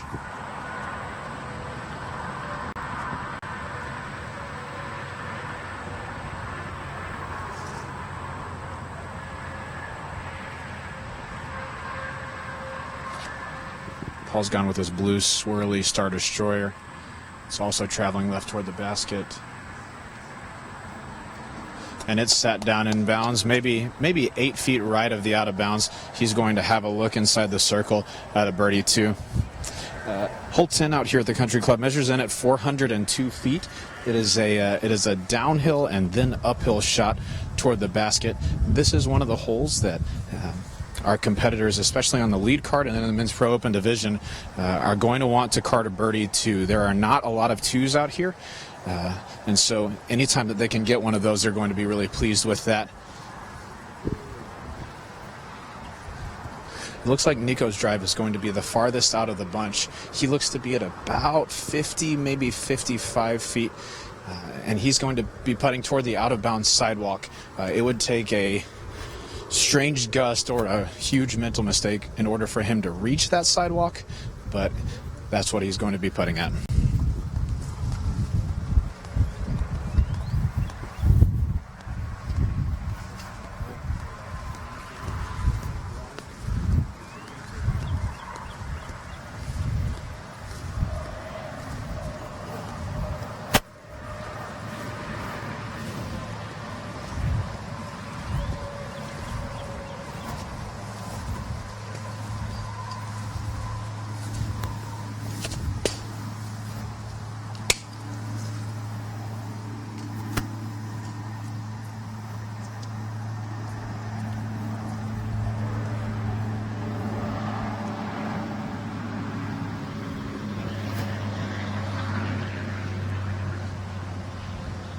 Here's Nikko taking aim at 10's basket. He's got a tree in between him and the basket, but doesn't look like the branches are going to obstruct his putt. He's gone to the Nikko Classic straddle. We'll see how it works out for him here.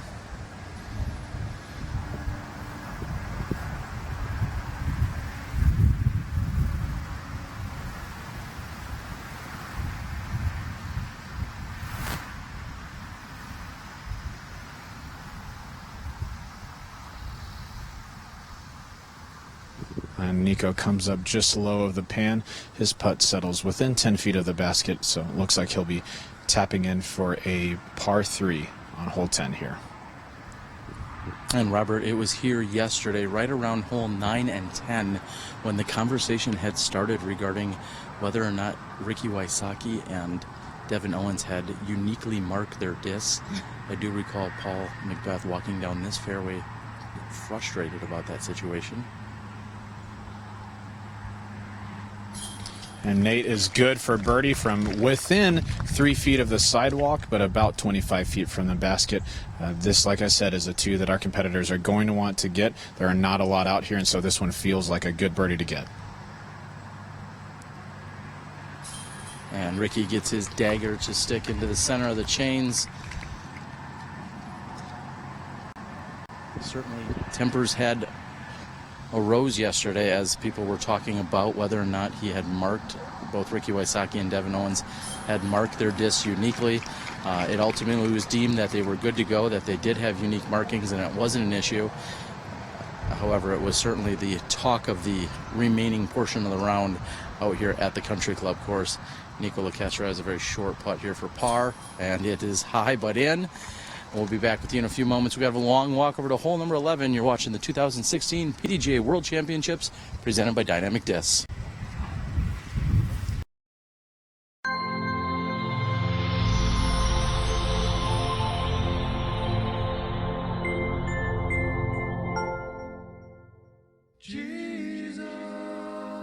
Hello, it's me, your pal, JC. I've heard your prayers for an improvement in your disc golf game. Well, JC here is going to go ahead and throw you a pretty big bone. I present the Traveler. It's an overstable driver by Full Turn Discs. Isn't it heavenly? It's the newest disc on the market. And you can take it from the highest authority that this is the disc. You're welcome. Jesus.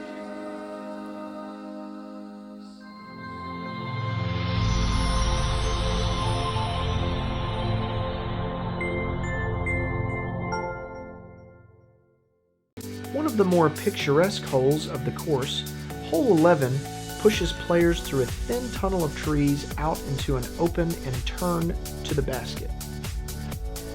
While the left side of the hole is properly OB, the right side might as well be, as discs that end up there have a tough time getting out. Once players get out into the open, the shot to the basket is relatively straightforward and the green plays nice and open. The shot off the tee is often what makes or breaks the hole.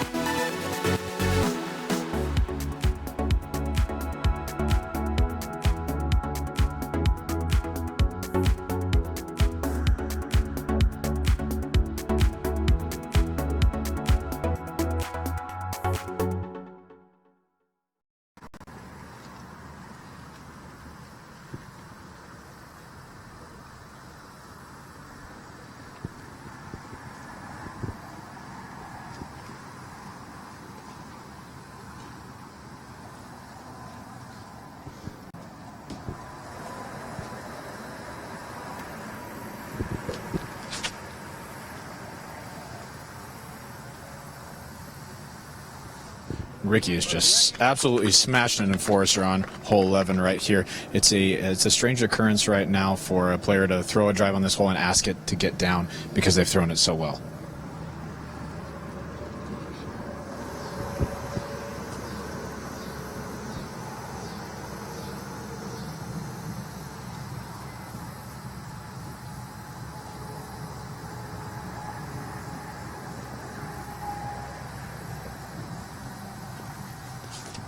I thought this was the same roller disc that Nate was throwing earlier, and that's correct. It's going to be either a Roadrunner or a Sidewinder. He just turns it a bit too much, but he's made the correct mistake. He's going to be in the foliage on the right side. He's going to have to throw either a turnover or a forehand up to the basket, which is up to the left. To the right.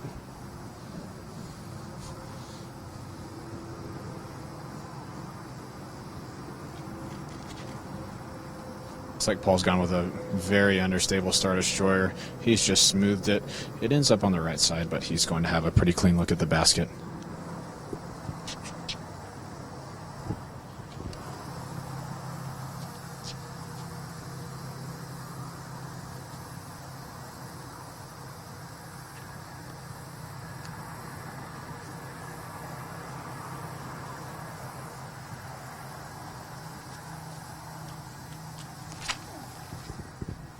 And yesterday we saw Nikko Locastro throw a roller, just as we witnessed by Nate Sexton. However, today he's made an adjustment. He's going to find himself in a much better position.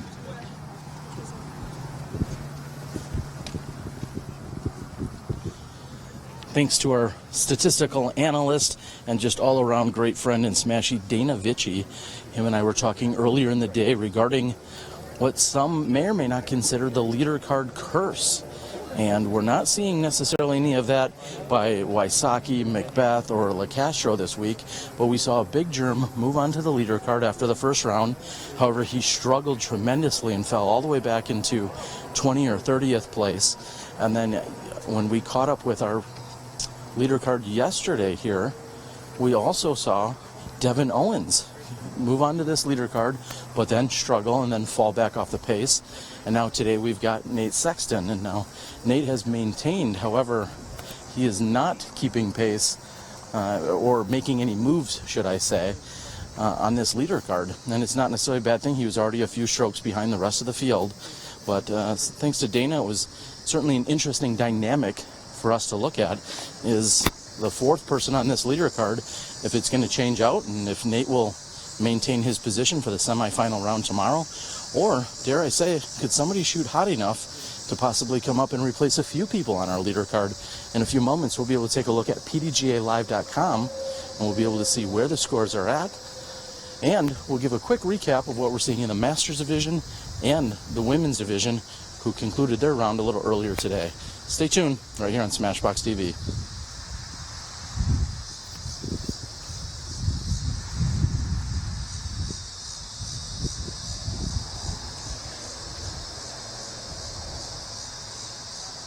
And Nate's roller has gotten a little farther into the bushes than he'd like to be here, the bushes and trees. Looks like he's going to be lining up a patent pending dart shot. And if you don't know what a patent pending is, it's when you place the opposite foot you normally would. So Nate is placing his left foot behind the disc, stretching his right foot out to the right, and it's almost a backward shot is a good way to put it.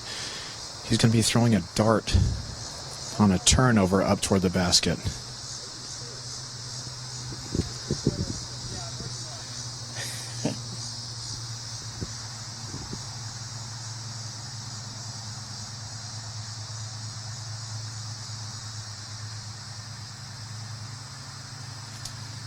And in a sense of outright sportsmanship, Nate, it is tough to tell. We have a spotter running it down. Just to clarify, from my point of view, I cannot see it. However, it looks like it is, in fact, a OB flag.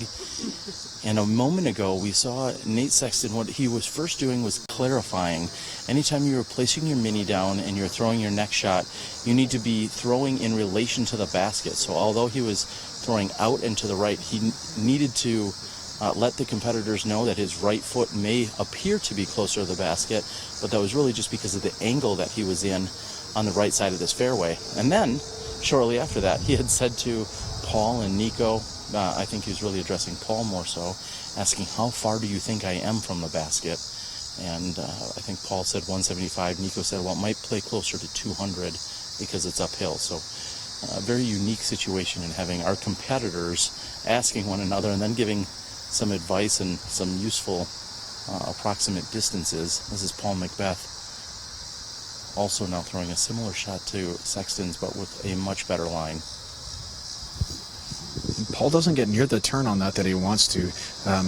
By the camera footage, you may think that's about 20 feet. He's going to be probably circle's edge, if not a little bit outside with that shot. I really like to see the sportsmanship from those guys right there. Nate asked for a distance. Nikko and Paul responded back. And oh my goodness. Looks like Ricky almost throws that in with a BT hard harp. And our competitors definitely had an opportunity to tell him an incorrect distance. And so I like to see the sportsmanship from those guys. Nikko's drive is way up the fairway to where he's got a putter about 80 feet out, and he just lays it under the basket. That's going to be a birdie 3 for Nikko on hole 11 here. Hole 11 is another par 4 that's not particularly long. I think it's only 517 feet. Not particularly long as far as par 4s go. It's a little over 500 feet, but with the trouble on the right side and the OB long in the golf fairway, this is a hole that can come come out to bite you, and it looks like Nate Sexton is dealing with some of that right now. And Robert, as Nate gets ready for this, we'll watch him throw his approach shot, and then I know we can check in with pdjlive.com and bring everyone up to date with some scores from various divisions.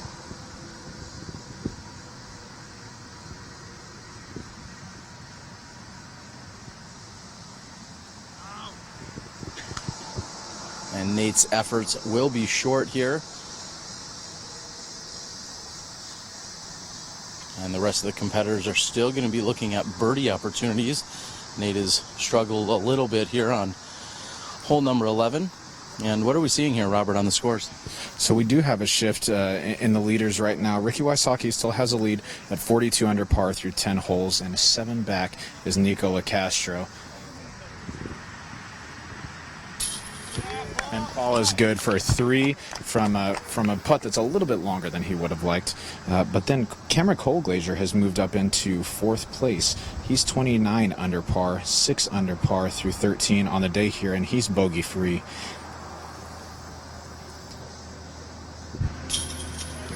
And Ricky is good for his 3 from about 18 feet.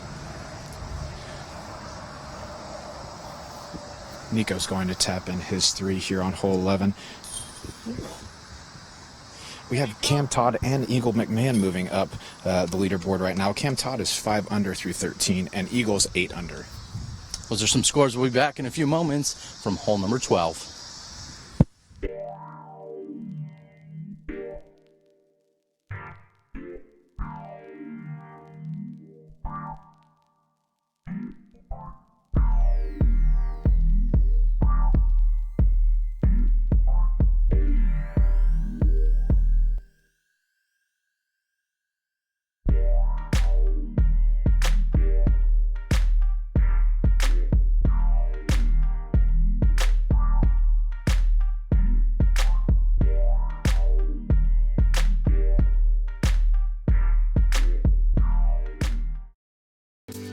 Hole 12 plays 364 feet and moves left to right off the tee. Players are challenged to throw a pure shot straight between 2 groupings of trees to get to the green off the tee. The final tree near the basket can ruin a number of shots, though most players should be able to avoid it on the approach. The green plays slightly uphill but shouldn't affect most players. Ricky Wysocki on the tee.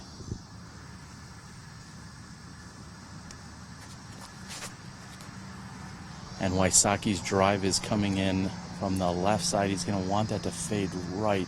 Gets caught up by one of the low-hanging tree branches. McBeth second to tee. This is a Meadow Flake T-Bird 3 with a McPro AVR stamp. Not available in the factory store.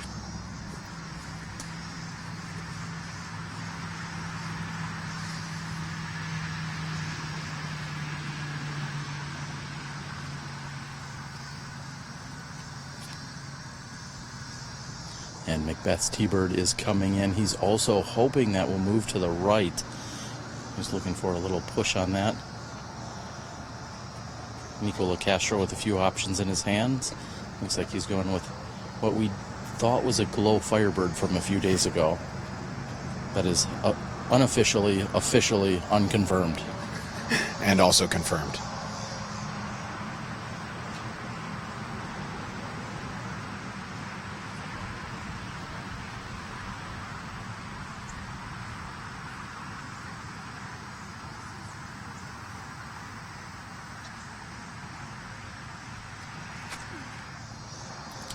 And catching the left tree here.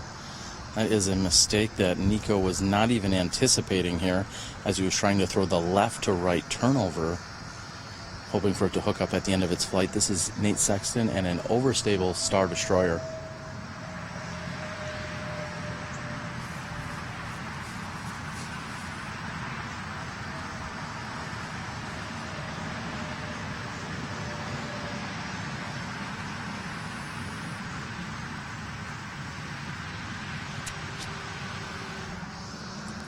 And if that can stay low and not carry too far right, I believe there's OB on that far right side.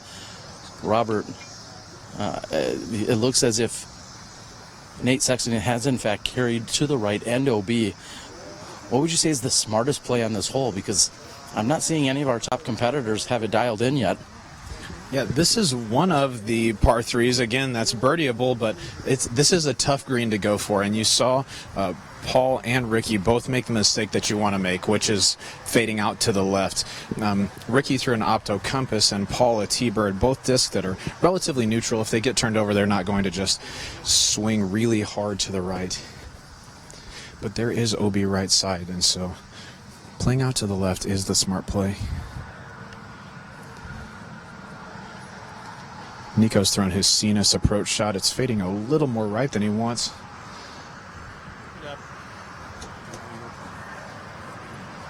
Looks like it's settled about 15 feet from the basket. I'm not surprised to see Nate take a forehand at this hole, but there's often a deceptive wind on this hole. The wind feels different at the tee box than it does once you get over the top of the hill and down toward the basket. And so now that we're here, we feel a little bit more of a headwind and even maybe a slight left to right wind. And so when Nate threw his forehand with an overstable destroyer, it seems that the wind just got under the flight plate of that disc and just pushed it over to the right. Looks like he's gone out of bounds about 40 feet from the basket, and he's going to have a low-hanging branch between him and the basket. It's maybe not directly in between him and the basket, but it's going to mess with his putt. Ricky's got to look from about 45 from a knee. He's got a harp in his hand. Oh, wow, and he played the wind just right. He let that disc kind of hyzer up and ride the wind a little bit toward the basket. Came up about 3 inches lower than he needed to.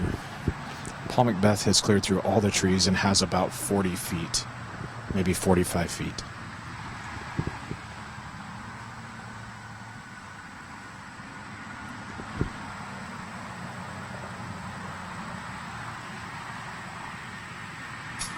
And it had the height out of his hand, but it didn't drop with the wind as he would have expected it to.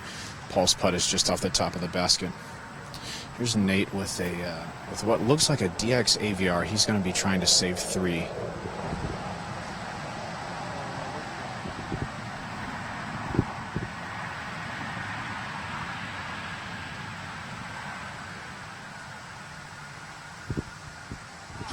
And Nate comes up low on his putt, low and right side of the basket. He's going to be taking a bogey 4 on this hole.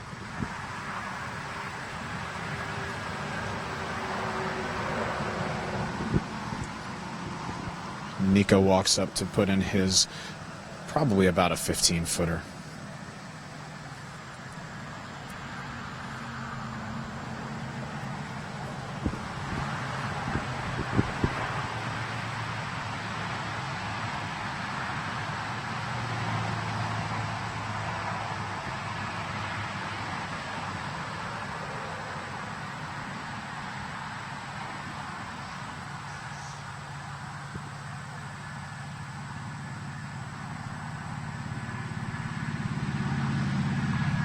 And from the Nikko Classic position, he puts in for 3, kind of slumping his shoulders. He's not really happy with the 3 here, but after that drive, 3 is a good score. Paul taps in for his 3, and each of the other competitors are going to be about 8 feet away. Robert, we're now 2/3 of the way through this 4th round, taking place out here at the Emporia Country Club. The battle continues. We see some of the people that are charging, though. They're running out of holes. Nikko Locastro, Paul McBeth running out of holes if Ricky Wysocki remains on this pace. Let's catch up for the back third of this course. You're watching the 2016 PDGA Pro Worlds, presented by Dynamic Discs. What does it mean to grow the sport? Some of us want to see it on TV. Some want to see big crowds of spectators. Maybe all of that will come true. Right now, I just want to get out and throw. I just want to watch my disc fly. Just me and the course.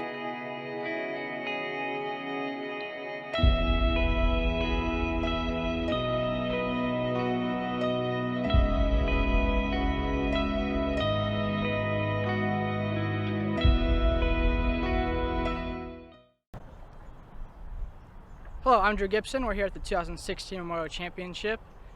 I forgot what I was going to talk You pretty about. much nailed that. Yeah. No. Okay. No, don't. Why? Go. I'm Drew Gibson. I'm excited for the 2016 season. We're at the first stop of the national tour, and I'm trying to like read it, but because I have my glasses on, so you can't see I'm reading. I'm pretty good at this. All right, I'm gonna nail this one, and then go.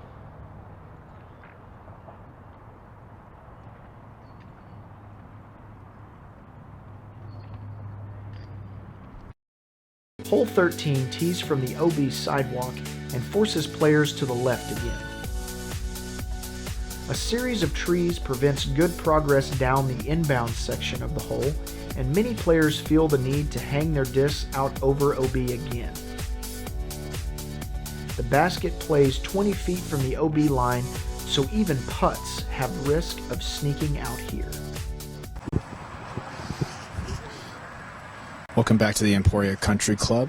We're on hole number 13. Ricky has just thrown his enforcer on a hyzer out over the OB. Looks like he's come to rest within 10 feet of the basket. Sorry. Paul's lining up a Star Destroyer.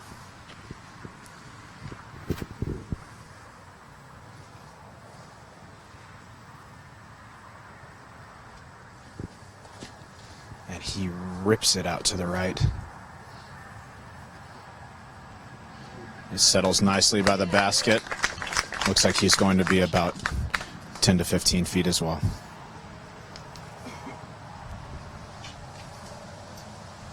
Nikko's got a Fusion Enforcer in his hand, lining up a hyzer.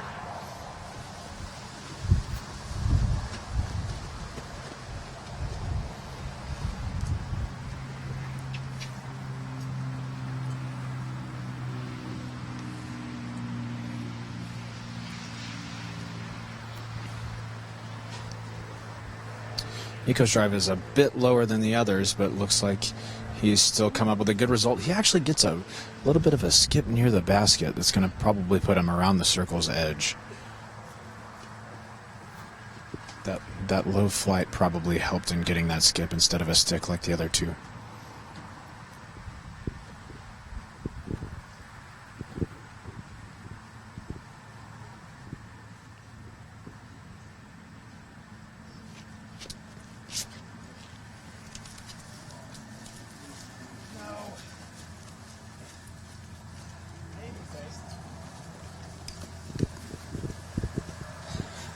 And Robert, as we move down the fairway here on 13, we've got not only scores to share with everyone, but we also have a fun fact.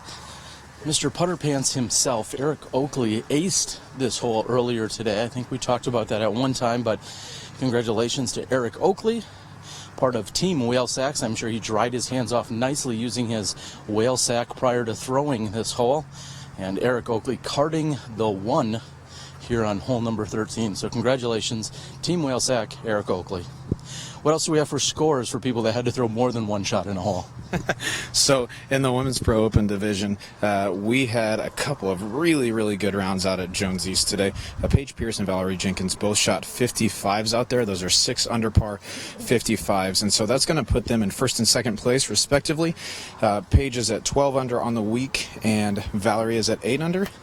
Katrina had a 63 out there. She struggled a bit today, and she's going to be only 6 under par on the weekend after being 8 under par to start the round. We'll check in with the Masters scores in a few moments. Before we do that, I'd like to thank Jennifer Allen. Yesterday it was her parents who graciously helped move me from over at the Jones East course to get me into position to then rush over here to the country club. So it was a pleasure meeting them. Of course, gracious and kind and polite, as we know Jennifer Allen to be as well. So thank you very much to her parents for the help over at Jones East.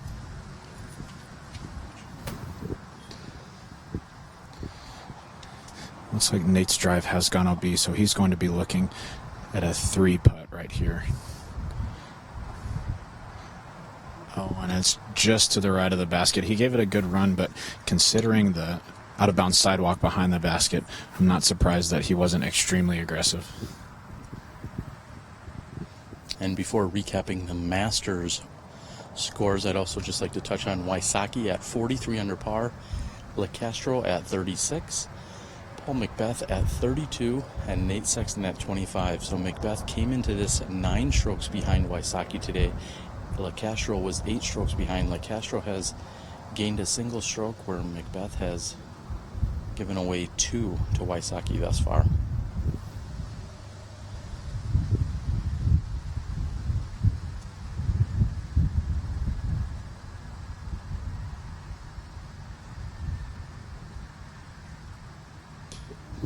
And short immediately out of his hand. He knew it, almost the ground punch, but Nikko restrains. I caught up with none other than Ricky Wysocki at the Disc Golf Pro Tour event, the Minnesota Majestic, a few weeks ago. I said, Ricky, there's a big X on your back. How does that feel? And after Paul putts, I'll tell you what he said.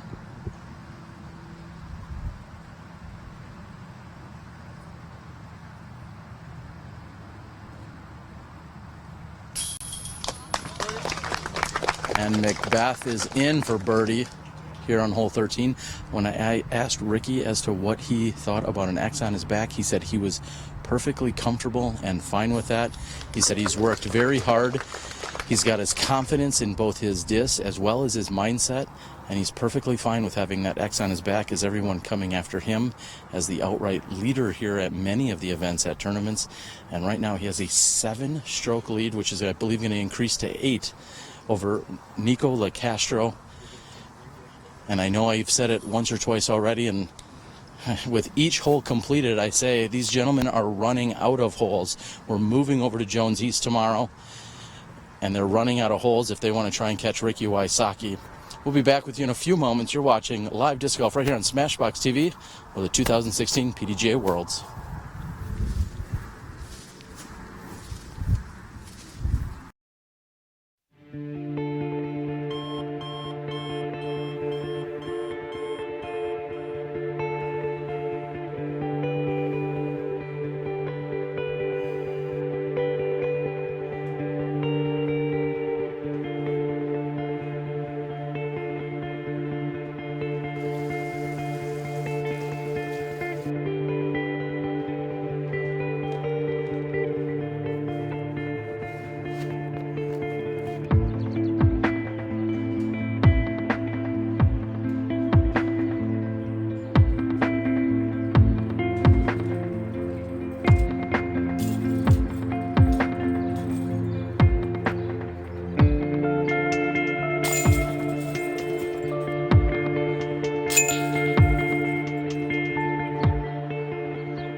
And what is Ricky throwing for a forehand there? Well, that was a Fusion Defender, the same one he threw on hole 9 that kind of got a little bit of stand-up for him. And I see why he likes that disc. That is way down the fairway.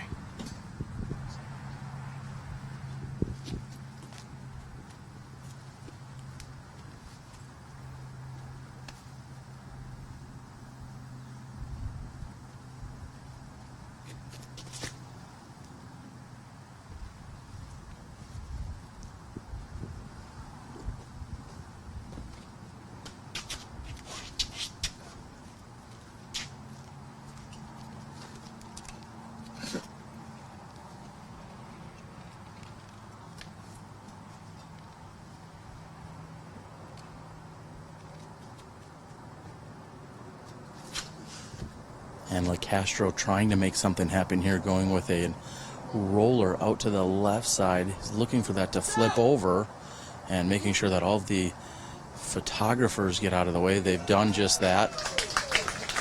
And it looks like he's inbounds. Nikko says he would have had to kick that guy had he stopped his disc.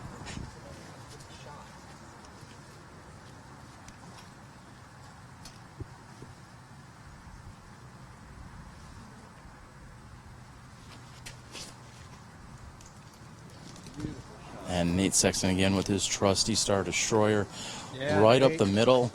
And that's a gorgeous shot there by Nate Sexton. And Robert, as we move down the fairway, I'd like to catch up with the master score. Earlier when Rusko was giving us an update, he said that at one point Johnny McRae had gained 7 strokes on Chris Smith in a matter of 3 holes. I believe he had carded an eagle and a pair of birdies as opposed to a few bogeys, maybe even a double bogey, but he gained 7 strokes in just 3 holes. He was on a tear. Last we saw, he was 11 under through 16 holes. What do you got for us? So Johnny did end up finishing his round at 12 under par, and the stretch that he picked those strokes up on were holes 6, 7, and 8. That's 2 par 4s and a par 3. Johnny went eagle 2, birdie 3, and birdie 2, while Chris Smith went bogey 5, and bogey 4. So with his 12 under par 49, Johnny sits in the lead at 27 under par. Shasta Chris and Chris Smith are tied at 24 under par after rounds of 11 under and 5 under respectively. And tied for 4th place right now is the champ Ken Climo. He shot a 7 under today to bring him to 20 under par, and Chris Sprague shot a 5 under today to bring him to 20 under par as well. So Johnny made quite the move today. Shooting in the 40s out of Jones East is always a great round. And I'm not going to say that I called it, but on last evening's wrap-up show, I said look for the veterans, look for a Johnny McRae, look for a Ken Climo to come out with good rounds. They know it's getting near the end of the tournament, and if there's anyone that's going to push forward, it's going to be those two. And it seems like they've done just that today, McRae even more so than Ken Climo.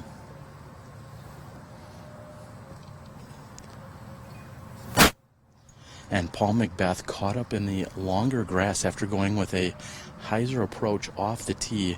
He's got a long distance to travel here on this second shot of his. Rarely do you say Paul McBeth is the first to throw because he's the furthest away from the pin.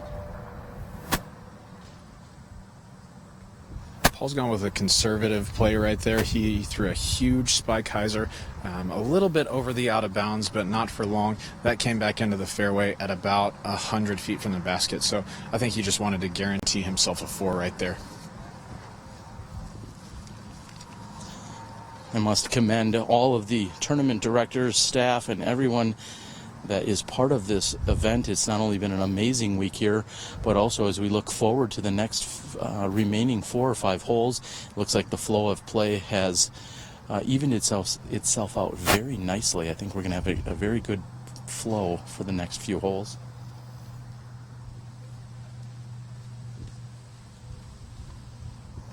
With a solid approach shot here, Ricky Wysocki can pick up yet another stroke as his charging competitors look on.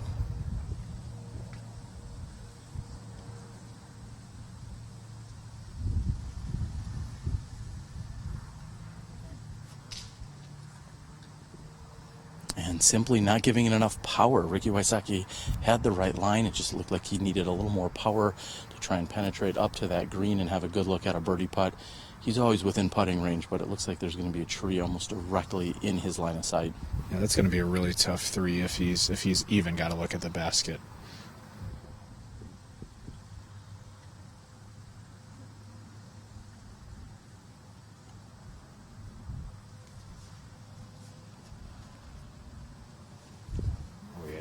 And if there's a hole that could set up for Nate Sexton, forehand is exactly what he'd like to say. I think Big Germ Coling would say something as that being one of his favorite holes as well.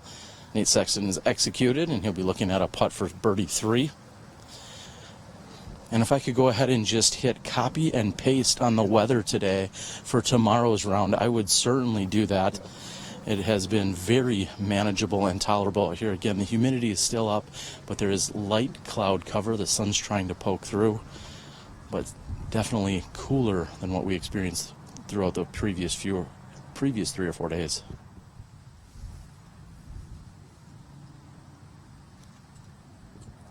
And what did we just see? Is that a forehand by Nikko Locastro? Yeah. I've seen him throw left-handed. In fact, I'd be willing to bet I'd see a left-handed throw from Nikko before I'd see a forehand throw, especially when it wasn't even really necessary here. It was a good shot, but he had a backhand option.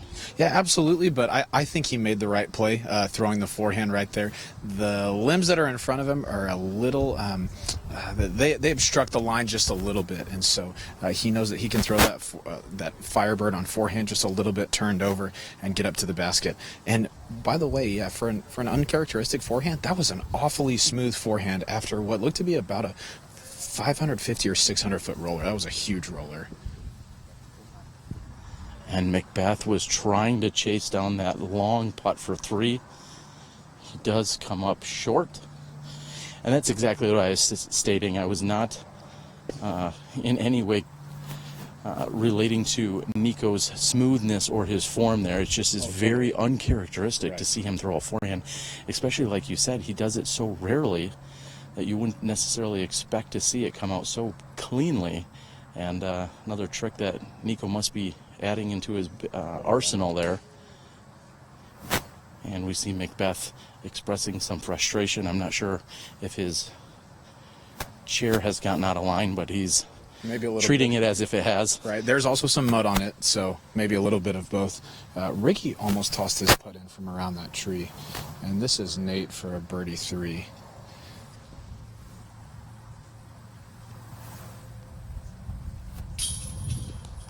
Solid putt by Nate Sexton. That's going to card him the birdie 3.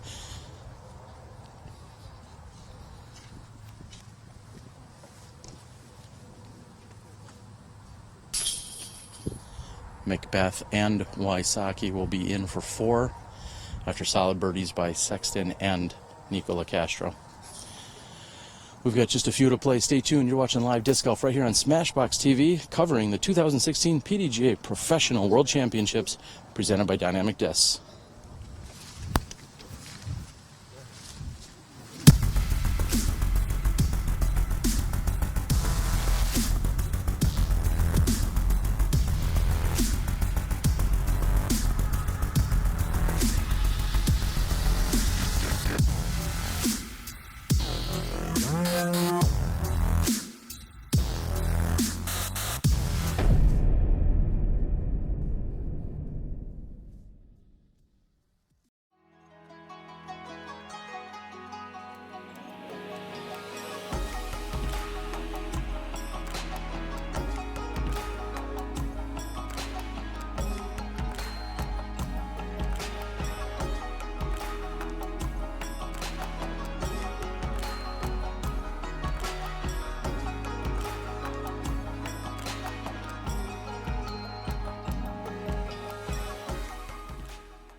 Hole 15 plays slightly downhill at 426 feet long. Shooting into a circle of trees inside a near circle of OB, players shooting for the green have a lot to watch out for. Hitting a tree and rolling OB is fairly common on this hole. Once players have made it inside the tree line, however, the difficulties of the hole are mostly past.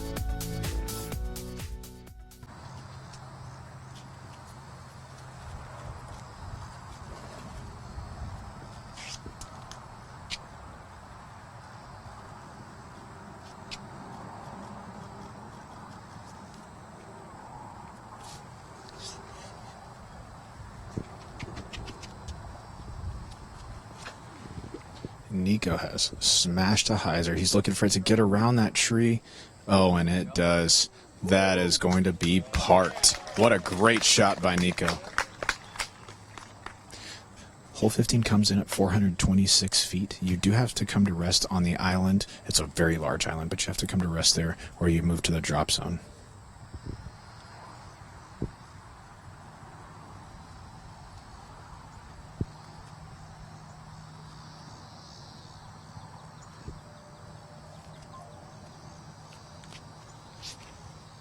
Sexton just told me that this is a medium PD2, not quite as overstable as all of them, but more stable than his destroyers. And he has thrown it long enough where the out of bounds doesn't really matter that much. He's going to be deep of the basket, probably looking at about 60 or 70 feet coming back up. Ricky's got another purple enforcer in his hand. Looks to be lining up a hyzer. And with what looks like to be a really short run-up, Ricky just throws far. I mean, that's just what he does. He's going to be probably at about 20 feet with that effort. That was a great shot.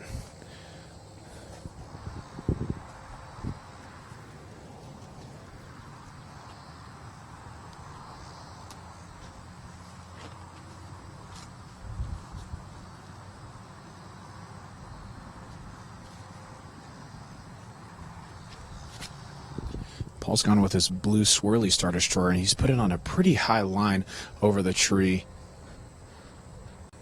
And it's beat the tree and tombstoned a little bit shorter than I think he wanted, but he may be pin high about 25 or 30 feet from the basket. I only say shorter than he wanted because it looked like that got an extra air bounce that maybe he wasn't expecting, but that was the disc that he threw on hole 10 to get the birdie too, so maybe he was planning on the air bounce and knew what was going to happen all along.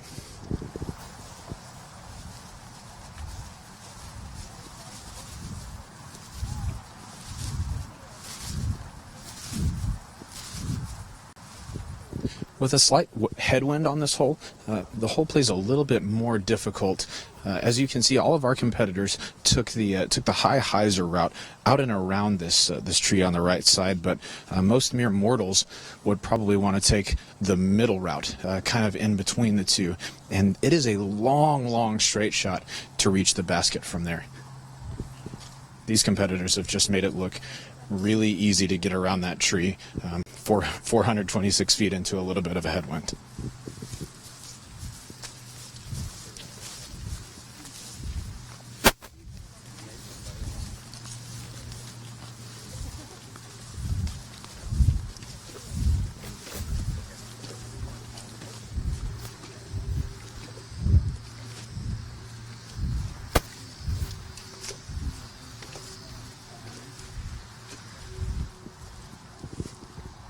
And we found Nate's drive. He is about 50 feet, but I mean, you might have just seen him put his hands up in frustration. He does have some branches in between his lie and the basket. He's taken a knee so that he might throw a little air bounce with his AVR here.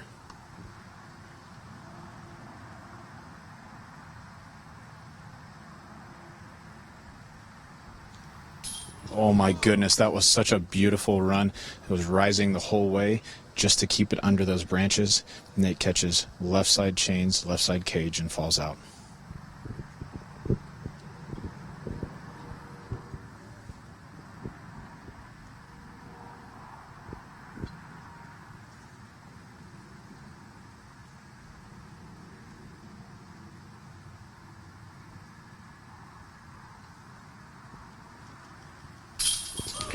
And because of the tree on the left side, Paul McBeth straddles to his right. Catches the heart of the chains there for his birdie. He's going to likely just keep on pace here with Ricky. Ricky should be good here from inside 22 feet. And although there was a slight hesitation, I thought I might have simply niced him there, or jinxed him in a sense. Maybe he was a little closer to 20 feet, but Ricky is in.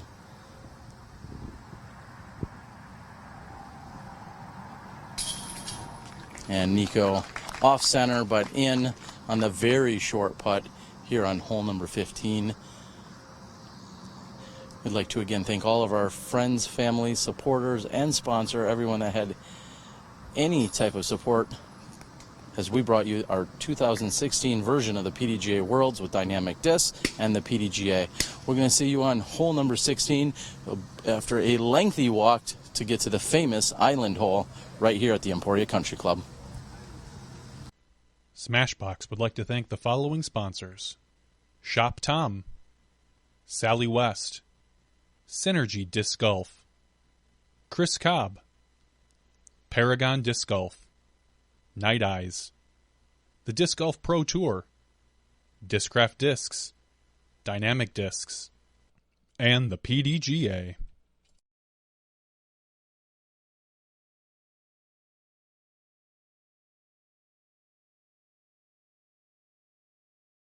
Please reach out to these sponsors and thank them for their tireless support of disc golf.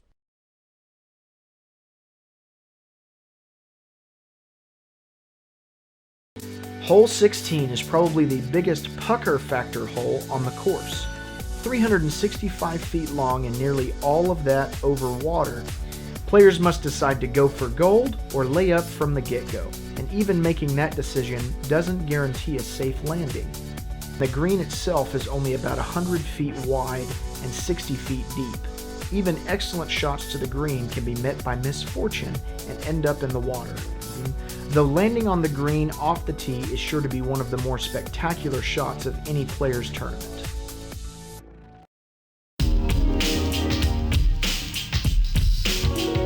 Hey everybody, this is Bobby Cool Daddy Slick Breeze. And I'm Eric McCabe. And we want to invite you to check out our podcast, The Disc Golf Answer Man, where myself and Eric McCabe, 2010 Pro World Champion, answers your disc golf questions. Any questions on discs to choose, life on the road. Don't forget about the Ralph updates. And even Ralph updates. So check us out. We have segments where we talk about health and wellness of disc golf, mind, body, disc, and he talks about the mental part of the game. So check us out on iTunes or Stitcher, or just look us up at discgolfanswerman.com.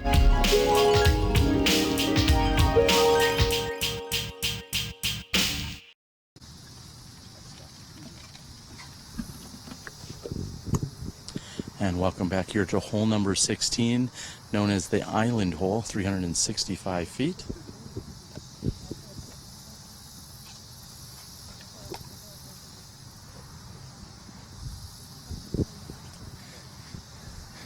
Yesterday we saw a relatively rare occurrence, one that I surely never thought I'd see playing disc golf, where 3 of our competitors on the lead card laid up on this hole. You can definitely attribute that to the wind and being in a difficult position. However, the wind today is, almost non-existent, less than 5 miles an hour, and so I fully expect our competitors to go for the island green today.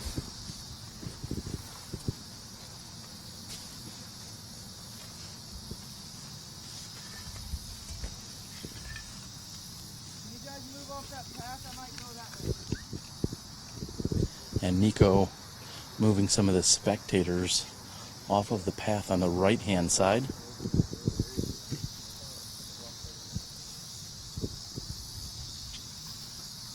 He said he simply stated he might go that way. So looks like he is still debating with himself whether or not he's going to go for this or if he's going to go for the layup. Looks like he's got a DX. He's got a DX rock in his hand. He's going for the island.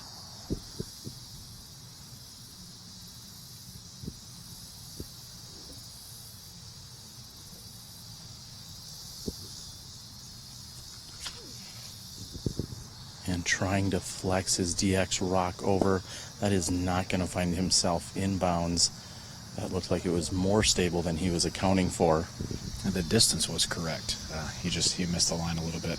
This hole is deceptive. It's farther than you think it is. And Ricky's got the same felon in his hand he used yesterday. It looks like he might be laying up. He sure does.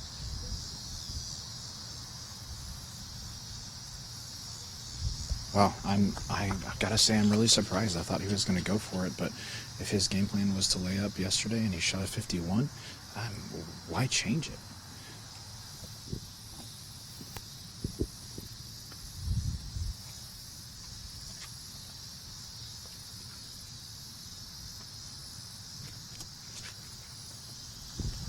And McBeth has also, with a slight left fade, barely finds himself on the pin. That's not going to be an easy tap in. However, he's obviously looking at a birdie 2 from there. That was a little light.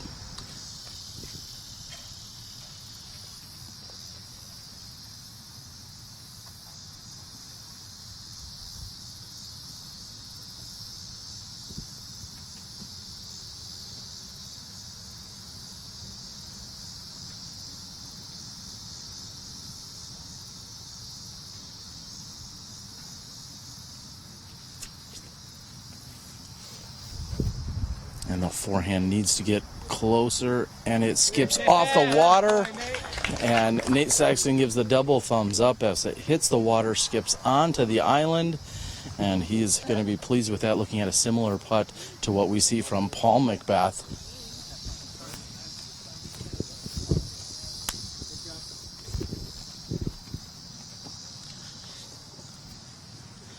And as we take a look, shall I say a gander over to our right, we can see that the second card has in fact teed off on hole number 17, which means this flow of play that I've been so ecstatic about here today is going to continue.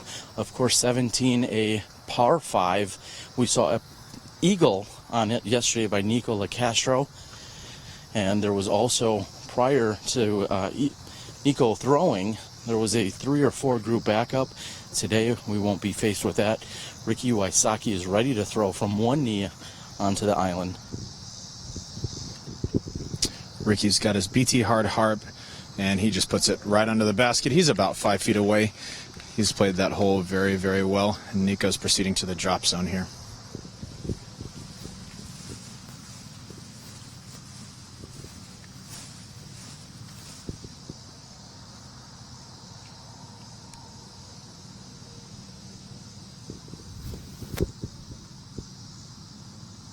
I'm interested to see if Nikko tries to run this putt or just lay it up. He's got his orange putter in his hand. I'm not sure what that is.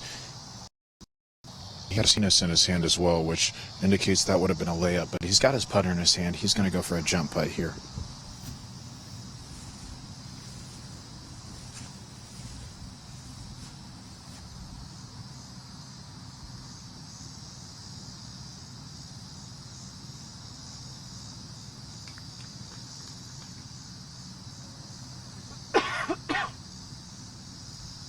He switched back to the Sinus. He throws a sharp hyzer at the basket and just drops it in there. As we make our way around the path to get onto the island green here, I just want to bring something up that maybe if you've watched live videos before, you've noticed or taken note of, but it seems like a lot of people talk about Ricky Wysocki's forehand and how proficient he is with it. I just want to impress upon you, if you're at home, that Nate Sexton's forehand is equally impressive to me. These guys are probably the 2 best forehand throwers in the world, maybe top 3 if you throw a big German there. But I've been very impressed by Nate's forehand today. He threw a Star Excalibur on that shot to land on the island.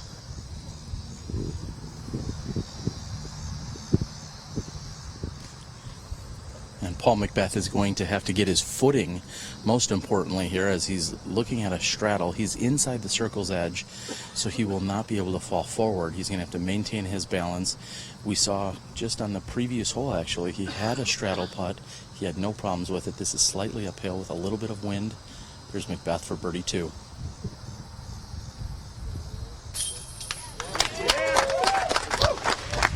Just getting over the edge, the gallery erupts as McBeth is in for the birdie. Here on the 16th hole, he's going to be picking up 1 stroke on Ricky Wysocki. Nate Sexton looking to do the same. Nate about the same distance we just saw Paul McBeth putt from. Nate, of course, a natural straddle putter. That is his go-to stance.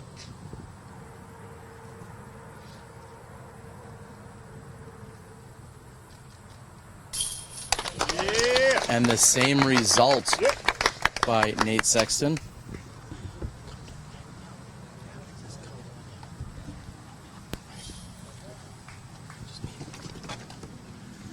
And as our competitors are tapping out on the 16th hole, known as the Island Hole, I'm joined by Jeremy Rusko. And Jeremy, the competition continues here. Ricky Wysocki seems to be pulling ahead, and I keep saying, I think the rest of the competitors are running out of holes. Yeah, I mean, this is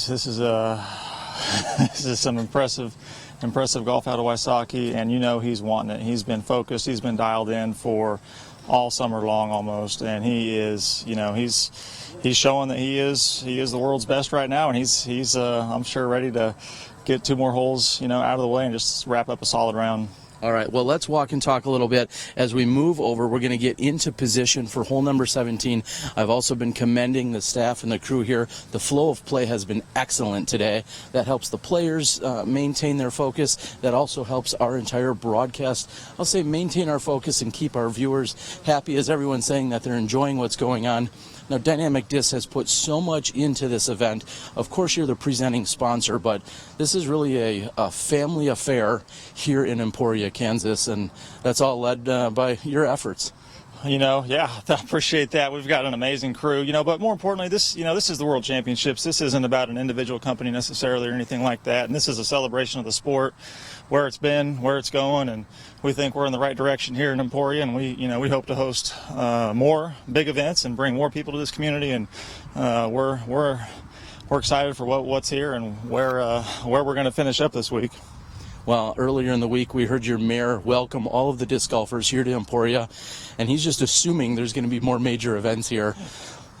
Is he just thinking about economic impact? Well, he's been a big supporter, big advocate for dynamic disc and disc golf, and us getting more courses in the community, and yeah, of course, he wants more big events to come back, and we certainly want to see the same thing. Now, a few months ago, we saw over 1,200 competitors here for the Glass Blown Open and nearly 500 this week. How do you guys ever think about topping yourselves? Well, we'll sit down in the conference room next week and talk about it. It's exciting, and it's really exciting today. This is a beautiful day to come out and watch disc golf. The spectators are out here. The viewership on. If you haven't hit the share button yet, we still got 2 holes. Share the broadcast. Let people know what you're doing today. Beautiful day out here at the Emporia Country Club. And tonight we've got the block party downtown, Commercial Street. And it's, a great week, great World Championships. And thanks for tuning in. All right, I think we're just about ready with the action here shortly. We saw the second card moving down the fairway of hole number 17. And I think shortly, I know our long-range throwers here have to make sure that everyone is clear and free from distractions, but I believe we're going to be ready to go in just a few moments. Yesterday, I think we saw just 2 eagles carded here on this hole, one being from Drew Gibson and one being from Nikko Locastro. Oh, and Paul Ulibarri, Nate Sexton tells us. I did not see that on the live scoring, but Paul Ulibarri has been struggling this week.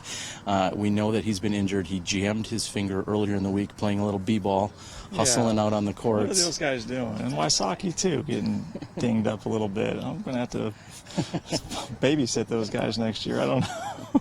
We got some young guns out here that are just too competitive and enjoy having their free time outside of disc golf, maybe a little too much.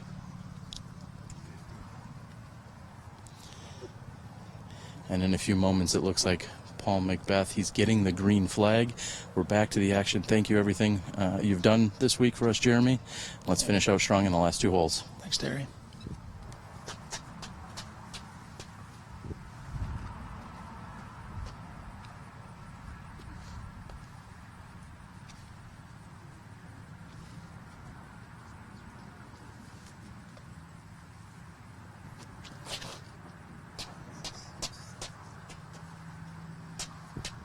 A reset here by Paul McBeth.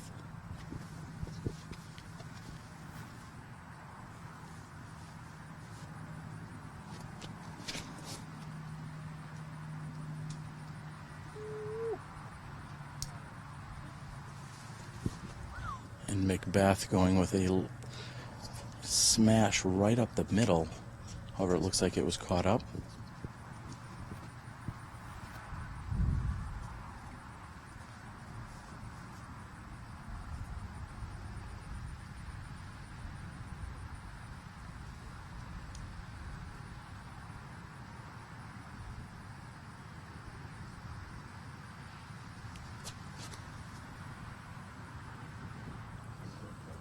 And Nate's low forehand shot should put him into a great position there. Very delicate touch there by Nate Sexton here on the tee of 17. Wysocki third to tee.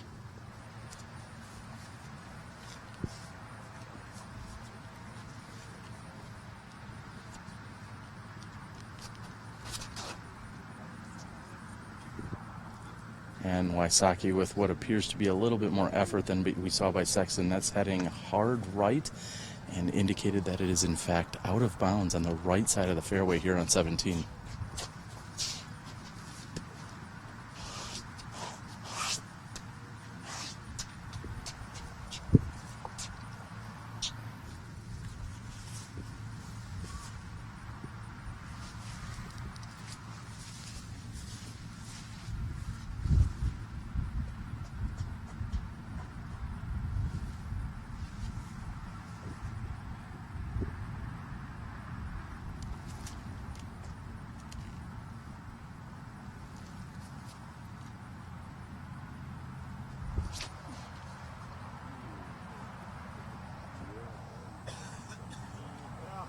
And Nikko catches a late tree branch. However, he's moved up the fairway nicely. And as I head down the fairway on this long par 5 on hole 17, I'm going to catch up with our PDGA Executive Director in Brian Graham. And Brian, I know we got to get through this one, but next year, I think the Worlds are coming to Georgia? They are, Terry. We have made the decision to split the Worlds off. The FPO and MPO, which are the two open divisions, going to be moving to their own World Championships. That'll be held in Augusta, Georgia.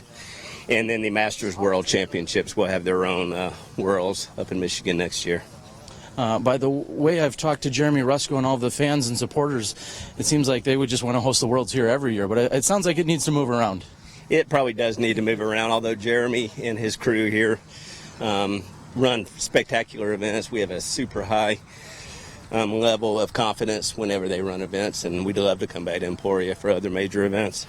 Now we see that many of the staff members from the PDGA are here. I think of Alan Big Dog Sweeten, I think of Vic, I think of Media Marty, Michael Downs, so much of the crew that are here, including a new PDGA media intern.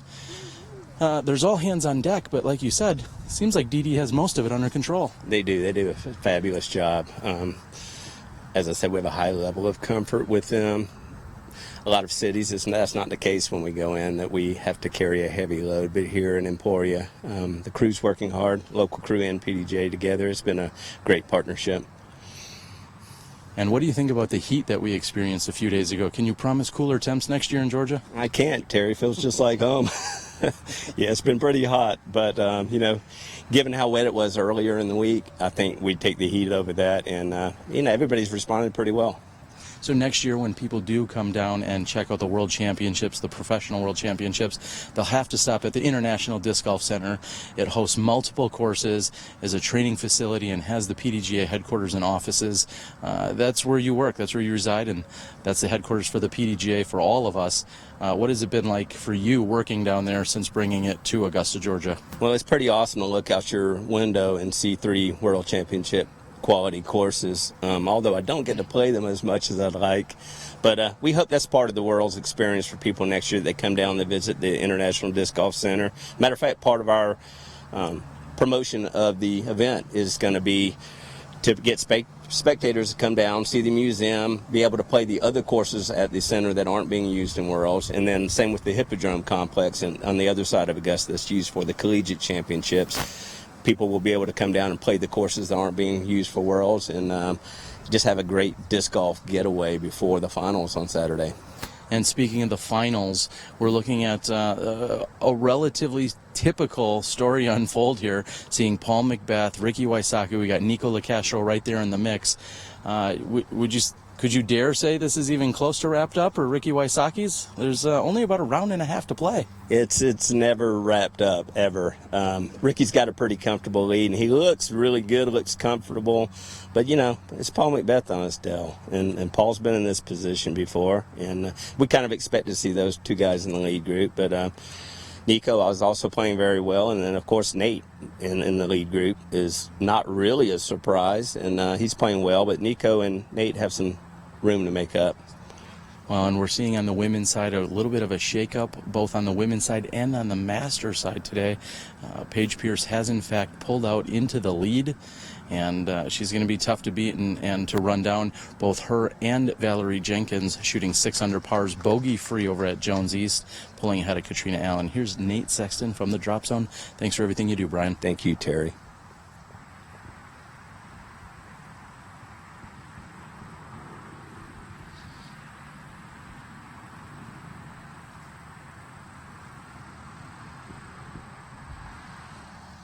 And Robert, we've seen a couple of shots. Tell us what we've missed as I've been catching up with our executive director.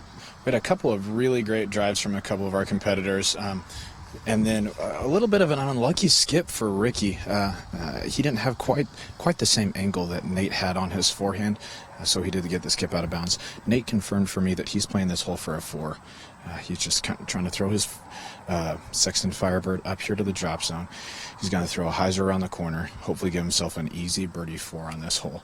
We did see a few 3s yesterday, and I was going to say before this hole, I'd kind of be surprised to see a 3 here, although Paul looks like he's absolutely going for it. So, I mean, anytime he's got a Star Destroyer in his hand, you've got to wonder if something incredible is about to happen.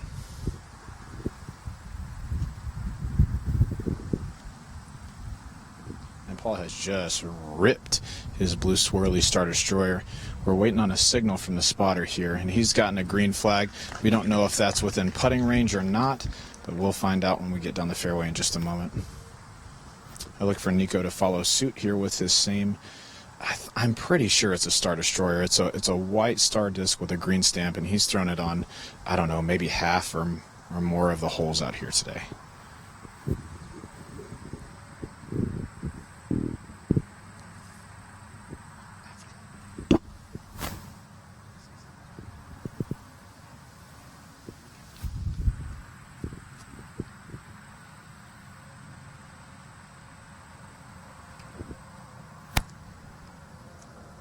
And the wind continues to lift that up and over. It's carrying around the corner.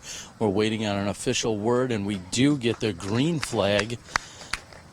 And that was a great shot there by Nikko Locastro. Yesterday here on hole 17, there was a little bit of question, and it may be essentially due to me and Dixon second guessing and not knowing for sure how it was to be played, but we saw a competitor go left of the OB string here on 17 off the tee, and then also miss the mandatory. And the rule was in fact explicitly laid out that if you miss the mandatory, you go to the drop zone. So there were no misplays, as I thought might have been the case. I was actually kind of surprised by that. And later in the evening, I was following up with someone from the PDGA disciplinary committee, and he had stated that the rule can be played in either instance. So it wasn't so much that I was, we'll say, dead wrong. It's just in this case, it was not to be played that way. So it was to be played the way in which it was laid out, and the competitors did so accordingly. Ricky's got a triple X in his hand. It looks like he's thrown a spike hyzer between the 2 trees in front of him.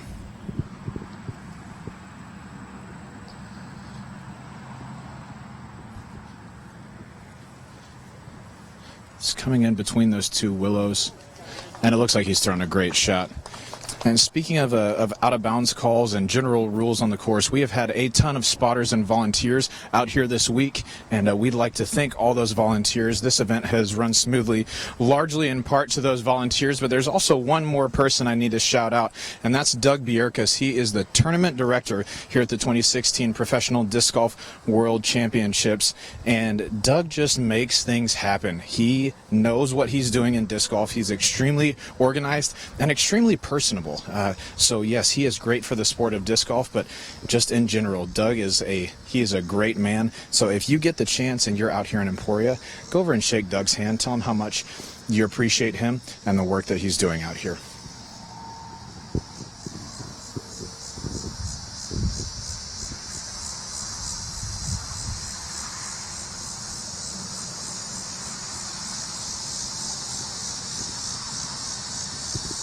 And Sexton from one knee has a approach shot that he made it look relatively easy there.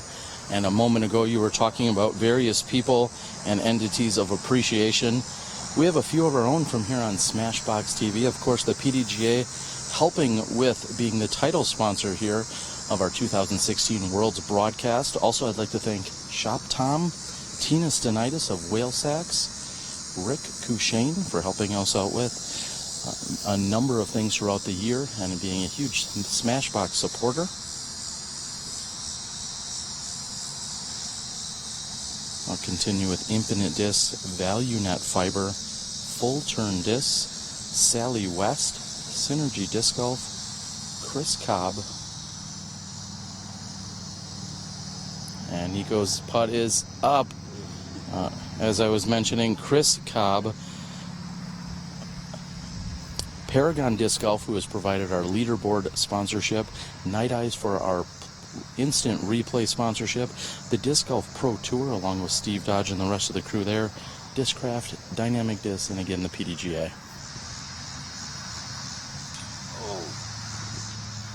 And McBeth going for that elusive eagle here and coming up just short. He was online hitting the basket and the pole, and he's just going to have to settle, so to speak, for a birdie 4. And Wysocki is in. It's just crazy to think that a 4 on this hole might seem like a disappointment to somebody, because Nikko got an eagle 3 yesterday, and he had a look at 3 again today, which is just, it's honestly absurd to think that they missed a putt and, oh, I just have to settle for a 4 on this extremely difficult par 5. These guys are very good. I don't think you can say that. That's trademarked to the PGA. No, I said very good. Okay, you can add the very. Yeah, that's right. All right, we're going to have a very lengthy walk over to the T of 18. We're so glad you guys have tuned in. You're watching the best live disc golf broadcast we've ever put forward. We appreciate you guys tuning in. Make sure you join us on Hole 18 in just a few moments after a word from our sponsors and the Country Club Hole 18 preview. Are you new to disc golf? Or maybe you've been playing for a while and just saw some pro smash it with a Dynamic Discs Defender. But you're just not sure that disc is right for you. If any of this describes you, then the Dynamic Discs Buyback Program is for you. Just go to any of our buyback retailers and purchase a disc from Dynamic Discs, Latitude 64, or Westside Discs. Try out that disc for 14 days, and if you're not completely satisfied with that disc, take it back and get it replaced with whatever disc you want in the store of any brand. Go to dynamicdiscs.com/retail to find a buyback retailer near you and get out there and play some disc golf. Flashlight LED disc golf discs just changed the game. The unique Disco Select feature allows everyone to choose their own color by simply pressing the middle button, then pressing it again during the first rotation of colors when the one you want appears. Or you can leave it in disco mode, rotating through the 6 different colors for the duration of your game. Designed by serious professionals, crafted from Night Eye's unrivaled sure grip material, and featuring Night Eye's patented fiber optics array, these discs strike the perfect balance of durability, stability, performance, and just plain awesomeness. With easily replaceable batteries and an uber-long life, the Flashlight driver, mid-range, and putter will shine as they blaze your path to victory, day or night. Night Eyes. Discover your solution.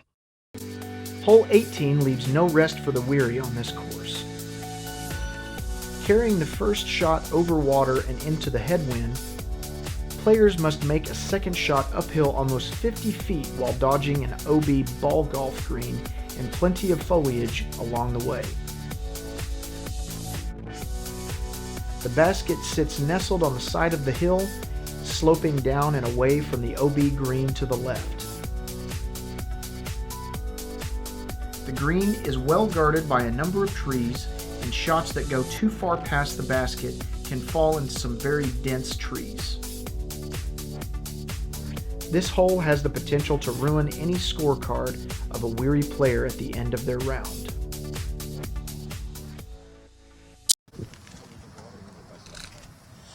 And welcome back to what is our 72nd hole here of the PDGA World Championships.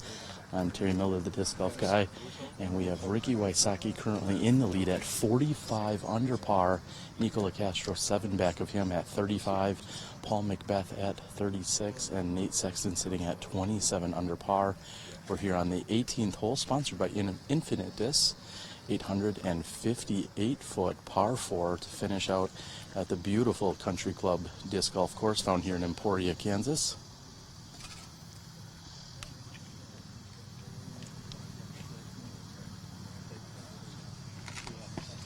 And I'm not quite certain what the players are standing down for. Maybe they're waiting for a few of the spectators to clear. And Jen, our PDGA media intern, Jen, The day's almost over for you. How does it feel? I'm excited that it's almost over, but today's weather was so much better than yesterday's. Yesterday was brutal with that heat index, but it's been a good day. But here's Paul. And we're ready with Paul McBeth on the tee.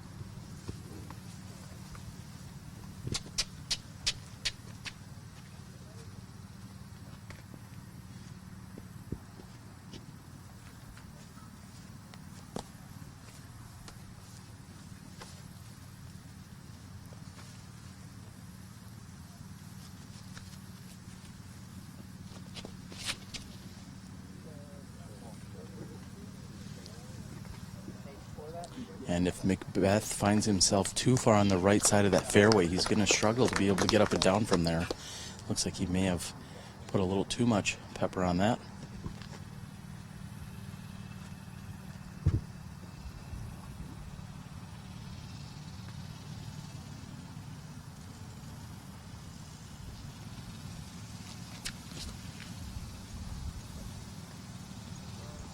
A solid forehand shot here by Nate Sexton's going to find him on the short right side.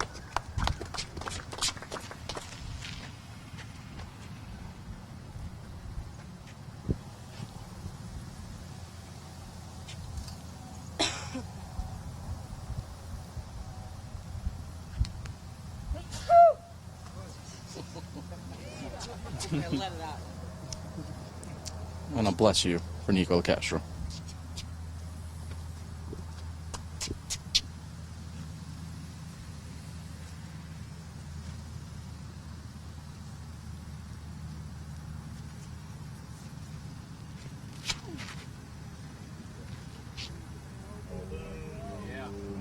And that is riding it beautifully.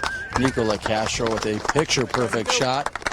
Yeah, he's using that same Star Destroyer that he's just been crushing all around, so I'm not surprised to see that go exceptionally well.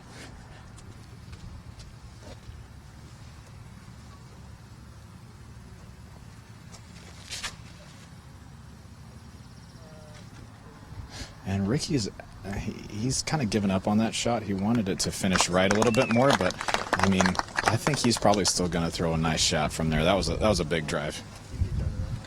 Oh, sorry. And Big Gallery is going to get into position as we move up the 18th fairway. Many of you may recognize the 18th hole as what is typically the starting hole when you played out at the country club. A few glass-blown opens a few years ago. You found people throwing down from near the country club down to a pin that was located on a peninsula, but instead they have repositioned this in the last few years.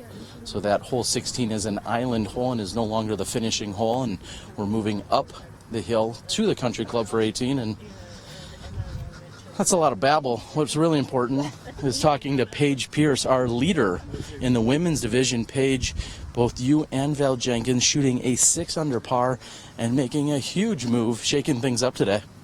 Yeah, it was a battle out there today for sure. Talk a little bit about some of the highlights. Did I see that you were bogey free, or you and Val were bogey free? I'm not exactly sure about Val. I know I was. Yesterday I had 6 2s and today I only had 1, but I capitalized on the par 4s, birdieing most of them, and I think I had 2 4s and 1 2. And it seems as if your closest competitor in Katrina Allen, Val Jenkins, Katrina had seemingly had everything under control and was playing very well, very consistently. And did you notice anything different in her game today that was the difference? I didn't really pay too much attention to anyone's game besides mine. Was that all about your focus, and where your concern is right now is just what your game is and what you can do from here on out? Yeah, I mean, like, practicing at these courses, you know, you figure out what you need to do, and all you got to do is execute when the time comes. So I knew my game plan, and I just had to stick to it and not let anybody else's shots affect mine, or, you know, try to read the wind off of their shots, because we're throwing different discs and different angles and different powers. So just try to focus on my own game. Well, you have what looks like 27 holes remaining. I know you're going for that 4th world title. We wish you the best of the luck. Thank you. And we just watched an approach shot to circle's edge, looking at a possible birdie, and Ricky Wysocki is now out here checking the wind for his shot.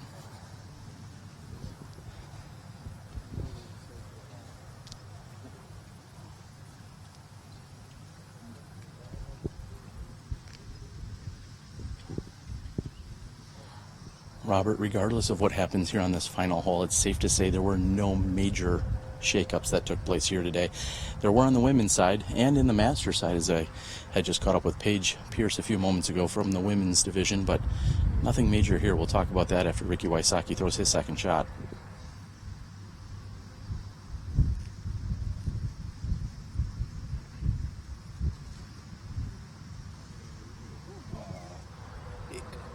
If Ricky had like one of those Batman type speech bubbles over his head, it would have just said kaboom, because he crushed a hyzer out over that tree. It looks like he's inside the circle.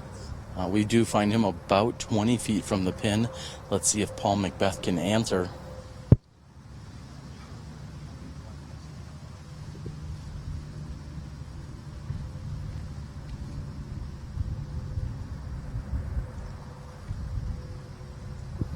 And Paul was not pleased with the placement that he had yesterday. Today, looks like his tee shot has put him in a better position.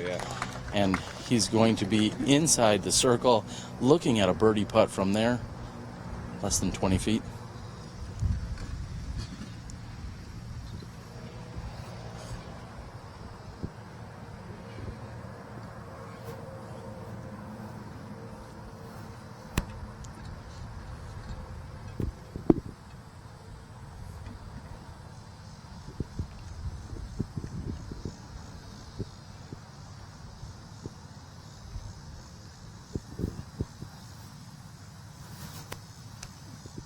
Nikko's gone back to that same Star Destroyer, looking for a little skip out of it.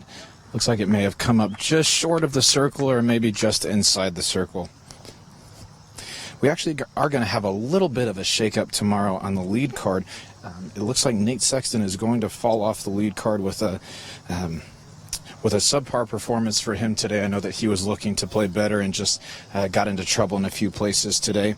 However, Cameron Colglazier looks like he's going to fill the 4th spot on the lead card by shooting a 10 under 53 today, which is just a phenomenal round out here. I would have said that might be pushing the course record if I didn't watch Ricky shoot a 51 yesterday. But Cameron Colglazier will be filling the 4th spot on our lead card for tomorrow's semifinal round coverage.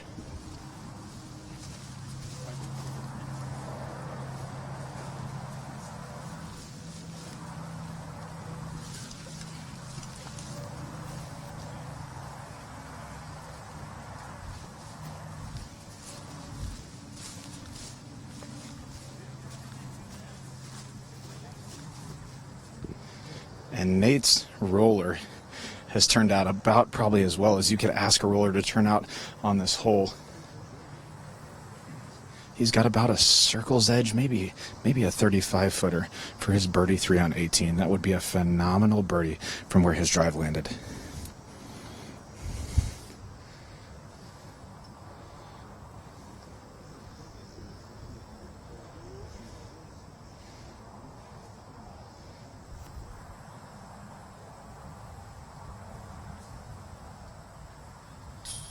Oh, and to quote Billy Crump, dinner is going to taste a little bit better tonight for Nate Sexton as he cards a birdie 3 to finish out his round. That was a great upshot with his roller and a great putt. Ricky looks like he's got about 25 or 20 feet.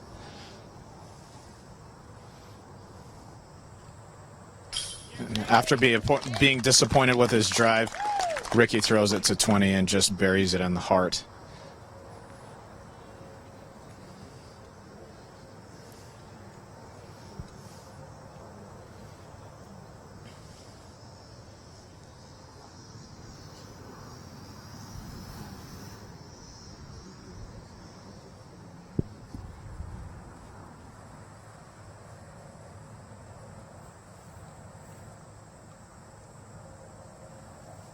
Nikko's putt is up and in for his 3.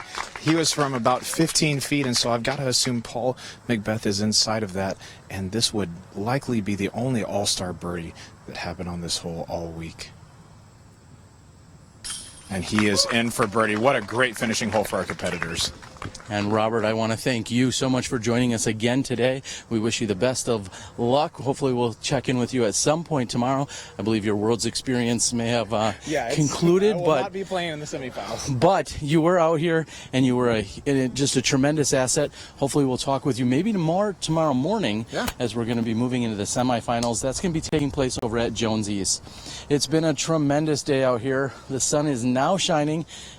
It hasn't been quite as warm as we experienced in the rest of the week. It's been nice. But it's been pretty nice out here. Robert, we said it as we walked up hole 18's fairway.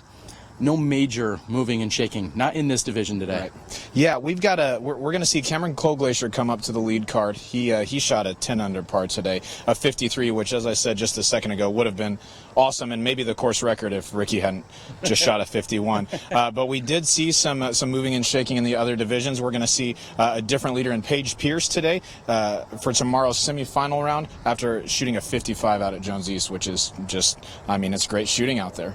Well, we just caught up with Paige. She is in the lead. She's got Valerie Jenkins, another 3-time world champ, right next to her, and then Katrina Allen still in the hunt. So it's going to be exciting. And, of course, during the finals tomorrow, we're going to bring you the women's action as they come back over here for their final 9-hole. So it's been a great day out here at Emporia's Country Club. Robert and myself have had a tremendous time. We'd like to thank all of our supporters and sponsors. Thank you to Jeremy Rusko as well as Brian Graham for checking in with us from both DD as well as the PDGA.